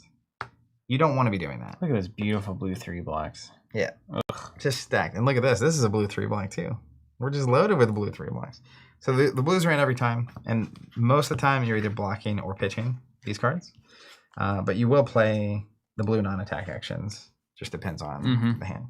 And when does blue Lead the Charge really save you? When is that the time to play it? So this is certainly a spice card. When you don't have a Mavrian, it functions like a Mavrian. Okay. So consistency, right? Not as good, but the same. It's also a blue pitch card. Mm-hmm. The only time it's worse than something else you could be running is that it doesn't block 3. But oftentimes, if you're playing that, you wouldn't block with it anyway. Like, you're either pitching it because you need to pitch something, or like you're willing to block down and keep this and put it in Arsenal because it functions just like a Mavrian. But there are some lines with it that are interesting. So an example of this is it says the next time you play an action card with a cost 2 or greater, So you can like play this, play Rattlebones. If Rattlebones already has Go Again, this gives you an action point. So that now you have 2 floating. So if you have a bunch of rune chants, now you can play like an Amplify for free, and then also still have your action point floating, or you can play like a Read the Runes and then play the thing. So sometimes it just lets you do things like that. It's also with Rune Flash specifically. If Rune Flash is free, you play this, you play Rune Flash. Rune Flash has Go Again. So now you have an action point twice. Yeah. And that just opens up Yeah. some crazy, like some of the wider turns that you're doing. Those 2 action points means you get a 7 damage Shrill that you don't have to waste the Go Again effect on. Mm-hmm. And then you also get to do whatever the next thing you're doing is. So it's mostly just a consistency. And you're trying to win super quick. So blocking it doesn't matter anyway. Yeah. If you're blocking, you're losing. That's not exactly true. You do block. And he can block it to set up, right? Like block 3, put 1 card in arsenal, set up your turn. But I'm a huge fan of Lead the Charge. Play with the deck, try it out. I think you'll understand why it's good. 3 yellow Mavrian is in every time. Is that the only yellow? Cash in is a yellow, but it's not in every time. And then the reds, I don't think there's a lot of shocking revelations here in Red Town. There are some things worth sharing. Deathly Duet. We'll talk about that card. Man, this has got to be like one of your favorite decks of all time. It is one of my favorite decks of all time. Across all games that we've played. And the fact that I was able to top a major event with it. When I think the going thought of Viscerai is like not very good. I think this is your Greyjoy Raiders deck for me. Like that was my favorite deck ever. This is honestly just peak. Playing my favorite hero that is underrated in a and topping event is the dream. Beautiful. I mean, it's literally the dream explicitly. All right, where is?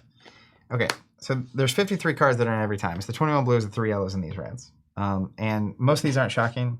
3 Mordred-Tide, no one is surprised by that. 3 Revel and Runeblood, no one's surprised by that.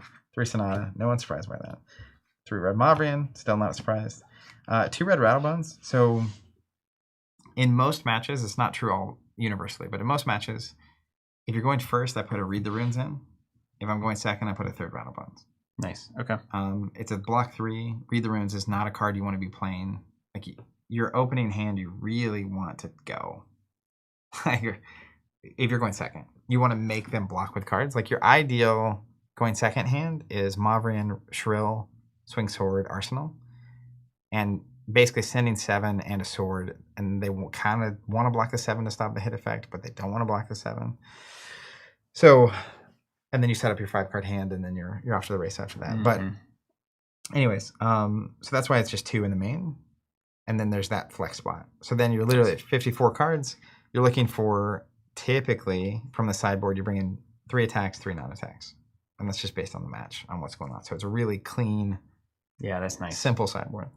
Unsurprising, Red Shrill, Red Gloomveil, Red Spellblade. Those are very common Viscerai cards. That's just great numbers. Yeah. And then 3 Rune Flash, 3 Deathly Duet. And so Rune Flash, this is where the deck started for me a couple months ago, was Deathly Duet, Rune Flash. And the reason was because I saw Deathly Duet and I was like, this card fixes all my problems. Not all of them, but a lot of them. Because essentially it's another copy of Spellblade Assault. So the reason that's important is Mavrian Spellblade Assault gives you 3 rune chance, which turns on every mode of Gloomveil, and it makes Rune Flash free. So it turns Rune Flash into another Gloomveil on those turns. Nice, yeah. So from a consistency standpoint on what you're doing with a 5-card hand, you can literally Mavrian 2 cost, play Rune Flash, Gloomveil, or Revel, and it's all kind of the same. Yeah, cool. Curve. Makes tons of sense. Very consistent.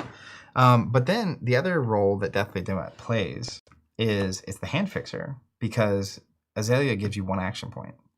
So you play Deathly Duet, you pitch a red attack and a blue, and suddenly this is 6 damage that creates 2 rune chance. So I'm still getting 9 value or 8 value out of a turn with 1 action point. Very cool. With a Spellblade Assault, they only get 6. Yeah. So even the blue is 6 value when you do that, which is better than a lot of the hands that you otherwise could be playing.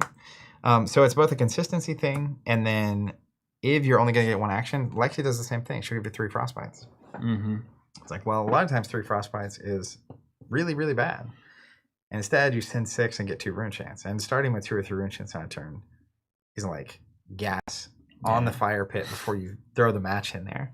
There's just so many hands that get out of control when you start with that many rune chants. Like, if you have 3 rune chants, one of my favorite lines is just Mavrian 0 cost Amplify the Arcanite for 6 with a hit effect. Is that in the deck yet? Not yet. It's on the sideboard.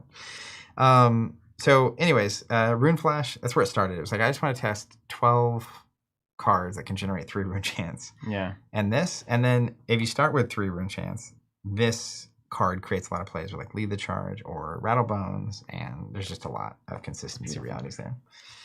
Deathly Duet is one of my just favorite. So this is basically main deck. Where are you on that number wise? 53 cards, 54 once you add Read the Runes or Rattle Bones. Okay. Which means you're looking for 3 attack actions and 3 non-attack actions. Okay, cool. Yeah, so you just do a 3-3 split. Very nice. And then the sideboard. Ooh, this is a scrappy sideboard. It'll actually like make so much sense out. Once. Yeah. You got birthday cake in there on yellow. You That's definitely got birthday cake. Okay, so this is in the sideboard because sometimes it's to Read the Runes. Mm-hmm. So that's kind of the slot. If you're on Crown of Dominion, then you put one of these in and cash in, and there's your non-attacks. And then you're basically asking, does CNC matter in this match or not? Mm-hmm. If CNC doesn't matter, or everyone Vexing Quill Hand, you amplify the Arcanite. When would CNC not matter? CNC doesn't matter if the heroes don't need 5-card hands, if the hero is likely to be on Crown of Providence. It just depends on how, like under Ranger, CNC matters a lot. Right. So what's your CNC definitely matters list? Hold on. Or is it easier to get the doesn't matter list? Well, I'll just pull out my list. That's easier. So CNC is into Lexi and Azalea. It's into Dromai because it's a popper. It's into Dash because it blocks 3. Nice. It's actually into Kano because if you they put the Wildfire there. So you can like just start the turn with the CNC. They have to decide block or not. And then you can Creepers in a non-attack action. Creepers is so good. Yeah. But that basically just like they have to block, and then once you get them to block for 2 cards, they can't combo you. So now you get to play a hand. Yeah, full Monty, clear, baby. Yeah, which is what you're looking for. And then I put 3 CNC into like I have the top like 10 or 11 decks, and the CNC goes against everything else because it's just like I'm advantaged, generically good, play good cards, get there over time. But I think like if you're just on the turn and burn strategy, this is a better card. Those giant hands, you have Creepers up, you get Rune Chant generation, a 0 for 6 that creates a Rune Chant or 2 Rune Chants on a mortar turn, and then you like. It's like you would run this against like Ninja, right? Yeah. You would run it against. That's basically like a really good Ranger. CNC really matters. A lot of times Ninja has an empty arsenal. Yeah. Like they don't have Providence, but a ton of times they will literally play out their hand because they don't want to get CNC. What about like Oldham, Bravo? Oldham Bravo here because Oldham has Crown. You know, Feng told me that it's still very disruptive and you should still run it. He may have been telling me that though because Bolton doesn't have any other cards to be running that are equal value. So could be that. Yeah. Maybe he was trolling me. I don't know. So that's kind of usually the attacks you bring. And then there's some weird sideboard plans, right? So as an example, like the Sink Belows come in primarily for Dory, Bravo, and Viscerai. This is just like so good in Viscerai. Yeah. For a lot of different reasons. Do you bring it in? You said the Ranger, so I presume the Ranger plan started with Sink Below and turned into an absolute gas. Yeah, this is just not it. Yeah. If Lexi gives you an ice token and you're looking at Sink Below, this is horrible. Yeah. Like, it's so bad. So this is in very select matches. Runic Reclamation comes in as an extra popper. So my Dromai sideboard is here. Yeah. That's why I'm not a Dominion, is I just have 7 poppers. And here we are. And do then you cut one other card from the main deck to do that? Because I think you're at what? Yeah. Like these are just out. So these are the 7 that I bring in. You go in, okay. And then the Oldham plan. This doesn't matter really in Oldham. That's in Popper Town also. 9th Blade. It is a popper. I don't play it as. You don't play it, okay. This is Oldham. Okay. And it's particularly, you have to have it for Fatigue Oldhim. So my Oldhim sideboard, I actually am okay going past 60 because Oldhim is here. Okay. You're just literally building Rune Chance and looking to maximize the value in your hands. You want to play both of these, or at least one, and then Rattlebones another one in at some point. And you're going to stack a bunch of Ruin Chance and do something, and then so you're trying to do a bunch of damage at once. Yeah, you basically have like, let's say 9 Rune Chance. You Mavrian, play Spellblade so now you're 2 cards in, and you're threatening 18, and you generate a Rune Chance, so it's 19, and you know you can swing the sword, so now you're at 23. It's like if you have a Mordred that turn, now you're at like 26, 27, and then if you play a Revel, now you're like 34. And that's what Oldhim does not like. Yeah, and nobody likes that. If it's Fatigue Oldhim, if they play Oasis Respite on your sword, or if they play, like if you start seeing a bunch of D-reacts or any of that kind of stuff. Hold on, we may have lost the stream. Let me see. I heard a retro and an beans there, so let's see if it's... Not the beans. It says we're connected and all that. Can you guys hear me? Can you see me? Let me type to people. I think people are still here. Oh no! Wow. What happened? I don't know. Everybody gone? Subscribers only mode. Wait, it's telling me I have to be a subscriber to do it. Oh, Ryan says we're still here. David says the stream's having some struggles. All right. Audio still good? That's what YouTube says. Excellent condition. I can see us literally right here. Weird. It's for saying they back. All right. All right. Anyways, into Oldhim, if they're on Fatigue, you have to be able to pitch stack. Man, you're literally pitch stacking turns that are like Mordred into Revels, into Birthday Cakes, into like just disgusting. I mean, it takes a lot of practice. And then, what's up? Tell me this. Yeah. You know, I'd say there's a good number of people that are probably like me. We hear pitch stacking, we kind of are like, yeah, we get it. But like, I just really, that's just more than I'm interested in. If they're on Fatigue Oldhim, you just have to be interested in it. Is it you're actually saying, I am building the next 32 card sequence from the start of the game. Once I hit that stack, I know the next X. Or is it more about I have a pretty good idea of what I'm pitching and that there's going to be the right mix of resources and moments? So it's two things. You basically are playing this kind of cat and mouse game where Oldhim doesn't really 100% know if you've got the gas in your hand or like a standard hand or a bad hand. Mm-hmm. But he doesn't have a lot of ways to threaten damage that you can't do anything about because he doesn't have Dominate like Bravo. If he's on Pummel, but he's only got so many Pummels that he can send at you. And so it's a mixture of sometimes the hands just show up and you got to know what those look like. Like what is a 5-card hand that is immune to the Ice Shield and the Ice React that can get enough damage in to be worth doing. And part of the game is like if you Mavrian 2-cost swing sword, like he's got to use at least 3 cards to not take damage. And if he's got Crown, he can oftentimes like block. But if it's a 4 damage attack and doesn't have a D react, he blocks for 3, then the Crown Soak happens on the 1, or he takes the 1 and you get the Rune Chance. So the math of it is though, like you're trying to leak 1 or 2 damage and get him off of an arsenal. And if you do that, then the next turn you're probably going to leak 2 to 3 damage. Yeah. And you're just slowly creeping until you find these like big turns. And you want to take these hands that he kind of is compelled to block. Mm-hmm. That don't waste your massive value cards. And when I say massive value, earlier I mentioned Mordred and Revel specifically. Those are very important. And you were looking for a moment where he like swings a hammer for 4. To like take damage, and then you'll Mordred, pitch to Grasp to create 2 Rune Chance, play Sonata, get 2 Rune Chance, do an Arcane, get an attack, play a Read the Runes, go to like 12 Rune Chance. So just be weird. Yeah, because sometimes that's the hand he's got 2 Sink Blows in. Yeah. And he's like, I guess I'll swing the hammer again. Mm-hmm. And that's just like standard, not even Fatigue. Fatigue, once you see Fatigue... What's the indicator? Oasis Respite, Sigil of Solace. Okay. How many D-reacts are they playing? If they have an opening where you just create Rune Chance and then they just swing hammer.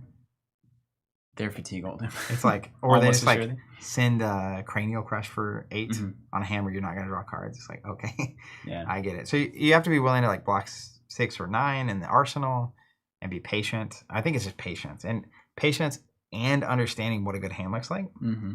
And so when I talk about pitch stacking, like that's again definitely do at clutch here. Into Oldhim, I really love to pitch like a red attack and a blue to come in for 8 value that stores 2 rune chance for next turn and gets a red shrill on the bottom of my deck. Because it's hard to get res on the bottom of your deck without wasting value. Yeah, and is it more than in the end about you're putting good things at the bottom for later when they're going to be more effective, as opposed to having a mental list of I know the next 16 cards? So to me, it's more about stacking particular sequences of cards, not 32 cards. So if I just pitched a blue Mavrian, red Shrill, it's like, then my next hand, if I'm pitching a yellow Mavrian, it's like, well, I know I can play the yellow Mavrian, pitch the blue Mavrian, play the Shrill when that comes up. Yeah. And it will come up at some point, right? Or if I'm pitching a blue attack with a Revel, because like this is not the hand I want to play Revel, I want to get it on the bottom of my deck. It's like, well, now I'm really like keenly interested in if the next hand I see a Mordred. A lot of times it's like, oh, you play the Mordred. But I'm looking at it like I just put a Revel on the bottom of my deck. I want Mordred now on the bottom of my deck. Yeah. So you take a slightly worse turn now, but you know that you're willing to block out to get to the point where you're going to get a Mordred with a Revel on it. Cool. With a swing. And it's more about just stacking sequences that you know will work. And sometimes they're intermingled where like, you set up the Revel Mordred, but then also now you can Shrill Mavrian or lead the charge or whatever it is. And it's just being cognizant of what you just put on the bottom of your deck. And it's also a game where it's really important that's part of why I like the sideboard being as minimal as possible. Understanding, I think with Viscerai, it's so important. What are the health totals now? When to take damage? I mean, it's fundamental fab stuff. But then also, what am I seeing and not seeing? Yeah. Because sometimes you really need to see a Rattlebones on the next hand if you take a certain line or take a certain amount of damage or whatever it is. And if you've gone through 20 cards in your deck and seen 0 Rattlebones, it's like you need to know that. Yeah. Like straight up, like my odds of seeing this are actually very high now. And there's all this floating information about what you have and haven't seen in the first 16 cards of the deck or whatever. Did you consider Arknight Shard? Yeah. Diegman asking in the chat there. 2 of the things I cut, also, I forgot this, Null Robe was in the list, but it's basically because I didn't want to cut Creepers or Dominion. And when do you play, is Robe the AB2 option? Yeah, it's Icelander and Cam? Okay, that's the wizard option. So Arknight Shard and Gorg Tome, problem is they don't block. They also felt like win more cards. So the Shard is really bad with Deathly Duet because you need to pitch an attack or a non-attack first off.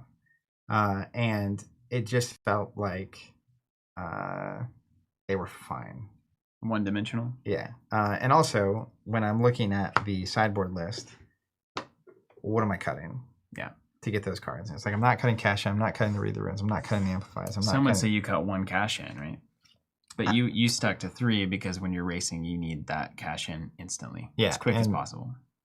And I'm not joking when I say I'm trying to win before I see the second one. Yeah. That's my actual goal. So you can cut Runic. I don't think you can cut the Ninth Blades. This is where it would go, probably. I think you can cut the Sink Belows if you're willing to give up points into Uzuri and Dorinthia and Bravo. But again, it's like, well, what match is Arknight Shard for? It's not a bad card. It's actually really good. But like, what match is it for? Maybe when you're trying to race more, but then what do you take out of your racing package? I don't know. Yeah. So that's where you get with cards sometimes, isn't it? Just like, well, what am I going to take out that's better than? It's like, well, nothing. Yeah. So that's the whole deck. I mean, it's not super crazy. Running that down. It's fun as all get out, and I think there's a lot. It's very aggressive, but there's a lot to it to understand the context around why you're doing what you're doing. Oh, Fab is a game you just can't watch a deck tech on and do well with. Yeah. And so like I think a large part of why people are low on this is that like his best turns can grab any card from deck and an attack from discard pile and involve pop in a chess piece for a resource and pop in a quill hand for a resource, and involve knowing the math on sonatas and like it's not old hymn. It's also why people who love this. Yeah, 100%. You know if you're one of those people immediately. Well, that's great, Zach. I'm going to sign us off here. We'll stay on the live chat here for just a second. But thank you guys so much for watching. And any last words of advice if someone wants to pick up this deck and give it a shot? Obviously, practice on Talishar or wherever. Yeah. But what's the one thing that you think really changed it from not making top 8 to making top 8 in your brain? I mean, I have a lot to say. Closing thoughts, honestly. I think, one, put in the work. I reported on our like data system over this is aggressive, but in the month leading up to the Pro Tour, I've been playing Viscerai for 2+ years. But just in that month, it was like 200 and something games of this deck played into every possible matchup I can do. The other thing I would say is like I don't think this happens if I don't have the Wolfpack. Like the people that were also on the deck, which was Tim and Ian and also Roger at some point. Feedback from people like Brody and Matt Coles, who are also Runeblade players. Tons of input from the people on the other decks. It's like, what's the most annoying thing I'm doing? Yeah. And getting the reps and having the conversations and getting the advice, and people like Hamilton taking time to play the deck so he can actually talk to me about it and like give me my thoughts. And obviously we had 3 people in the top 8 of the Pro Tour, so like I'm getting to practice all the time against very good players on these various decks. But the thing I would say more than anything, because I talk about putting in the work and the games and stuff, is play a hero that you love to play and don't burn out. Because I took November, December, January, and part of February basically off. I feel like I practiced less for this event than I did for previous ones, but I had a blast the whole time. Because you had just played too much last year? I played too much, and I think I just like at a certain point had played too much Briar. Like just I'd knocked my head against that Icelander wall so much, and then I was just here. I was like, I'll lose Icelander. It's fine. But I just enjoy playing Viscerai so much, and I enjoy playing with the people that I'm playing with so much that playing the games, like that's what to me. If I had lost at the event, it didn't really matter. I had such a good time. There were multiple times in the month leading up that I would just verbally say to whoever was around when we were testing how just awesome this moment is. Like just having such a good time. So it is a bucket list item ultimately to have I achieved just top 8 at a calling, which is awesome. We got the cold, the whole thing. But doing it with the hero that you love, I can't even begin to. It would be great to top 8 a calling, period.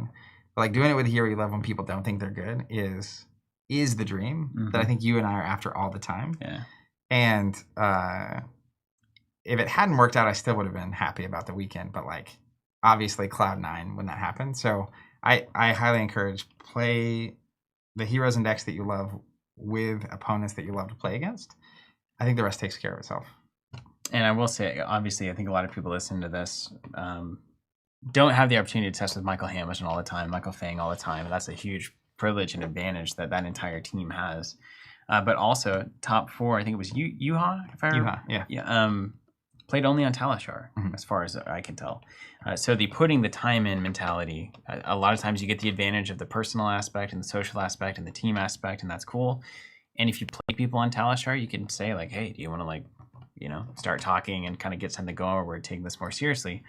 But otherwise, it's not like an all is lost if you can't find these kindred spirits. This game rewards you for getting experience however you get it. Yeah, and I mean, over time, I think if you can find people try that are kindred spirits that have the same mentality about why you're playing, that's part of why it works for us at least. But if you can find those people, to me, testing for an event and going to an event with the people that I'm testing with is the thing. It's not the top 4 at this thing. So like that's where it's just the natural goal for me. Like I want to have a team of people that I'm playing with that we talk all the time and that we get to share in these experiences together. So if you can find that, I definitely recommend it. But even if not, you're totally right. Talishar is wide open. I also know a ton of people, including people on the team, that queue up on Talishar randomly all the time. Like the random person on Talishar might be Michael Feng. Yeah. And in fact, one time it was so funny because we were actually talking in the Bolton chat, and he was like, "This Bolton keeps beating me with Raiden," and then we eventually figured out that it was me and him Playing randomly games getting on paired, Tower and I was Show, like, "Yeah, I just barely beat this old him," and he's like, "How did you do it?" And it's like, that sounded like that happened. Crazy. So I do want to say on that note, good players on television. Final thing from me, huge congrats to Michael Feng. Again, just like Hamilton, it's a great person to have as a champion. Great player. He's super helpful, super friendly, just a great personality. Also, a huge congrats to Andrew and Brody and the entire team. Thank you guys for all the effort and work. Legendary Studios and Star City Games. This is the best event so far. Yeah, easy. By a mile. Seems like the coverage was also great. Commentary team. I haven't gotten to watch all that stuff yet, but I plan to. And it just feels so awesome. Like to have a game and a publisher this successful at this level, hosting these level of events, to go to and bring people. I mean, they're delivering on the flesh and blood. That's mission, it, right? Man. They just sunk right into the brand promise. Yeah, they did it. They said this is going to be the next big competitive TCG, and they're like, that's where we spend all of our owning points. it, man. Yeah, and it's just on it. That's what I've been saying for the past month or two. I'm playing Viscerai into a bunch of friends that I've made over some of them decade plus from various games that we played, having the time of my life, and then you get to go to these events and like it's just unreal. Like, this is such a special game and community, and like the vibe at the top. You know, there's like the row of all the top tables in the calling in the last couple rounds. Could be intense, and you know, there's people getting frustrated, and there's moments and stuff, but like great culture. Yeah, like the people and the vibe of the community. So to the entire community and everyone involved in making this all possible, huge thank you. This was one of the best weekends of my entire life. Team, a lot of people on the team felt the same way, and just kind of basking in it, even though I'm on very low amounts of sleep. So play Viscerai. If you have any questions, you can leave a comment or hit our Discord channel. That's where you should go. That's really where it is. Just tag me. I'm happy to answer it. I think the deck's great. It's super fun if you're looking for a deck and you like Viscerai. And whatever your favorite hero is, don't give up. I think another thing that's awesome about Fab, like all the years of playing Viscerai, like I played a year and a half early on, and you know, didn't really have any notable anything to show for it. But eventually, most heroes have their time in the sun, and when they do, like I felt so ahead. Yeah, I played a lot, but I felt like for the past month it was like kind of easy. Yeah, it's like riding a bike. Yeah, it really is. Yeah, you're just doing your thing. And I think the game, you see that. Like even Michael Feng on Oldhim, like he's been playing Oldhim for 3 years. He maybe has more reps on Oldhim than anyone on the planet. Yeah, has to. He plays so much. Yeah. So you just see it over and over again. Highly, highly recommend playing a hero you enjoy, because it also just is, you're actually motivated. Like when you get obsessed with a hero or a deck, it's a different amount of fuel. So sorry to ramble. Yeah, thank you guys so much for joining us. We'll log on off here, and appreciate your time. Zach, give him one final mod, etc. And can you market something while you're here? Yeah. If you aren't signed up, you can sign up for our subscriptions. Automatically get every set as they come out. We don't charge subscribers until, with Fab, typically about 4 weeks beforehand. Map pricing, free shipping on 2 boxes or more. Is that correct? Fab is 3. 3 boxes or more. And every box through subscriptions comes with an alt-art exclusive promo. And it lets us do everything we do here from this content. We got a lot of stuff in the queue of things we're working on that I'm very excited about on the content front and otherwise. So stay tuned. Thank you all so much for your support. And to everyone that reached out and said very kind words about me repping Viscerai at this calling. Meant the world to me. It really is a dream come true. This was an incredible weekend, and I'm just happy to get to be a part of it. So have a great week, and we'll see you on another Fab stream or piece of content in the near future.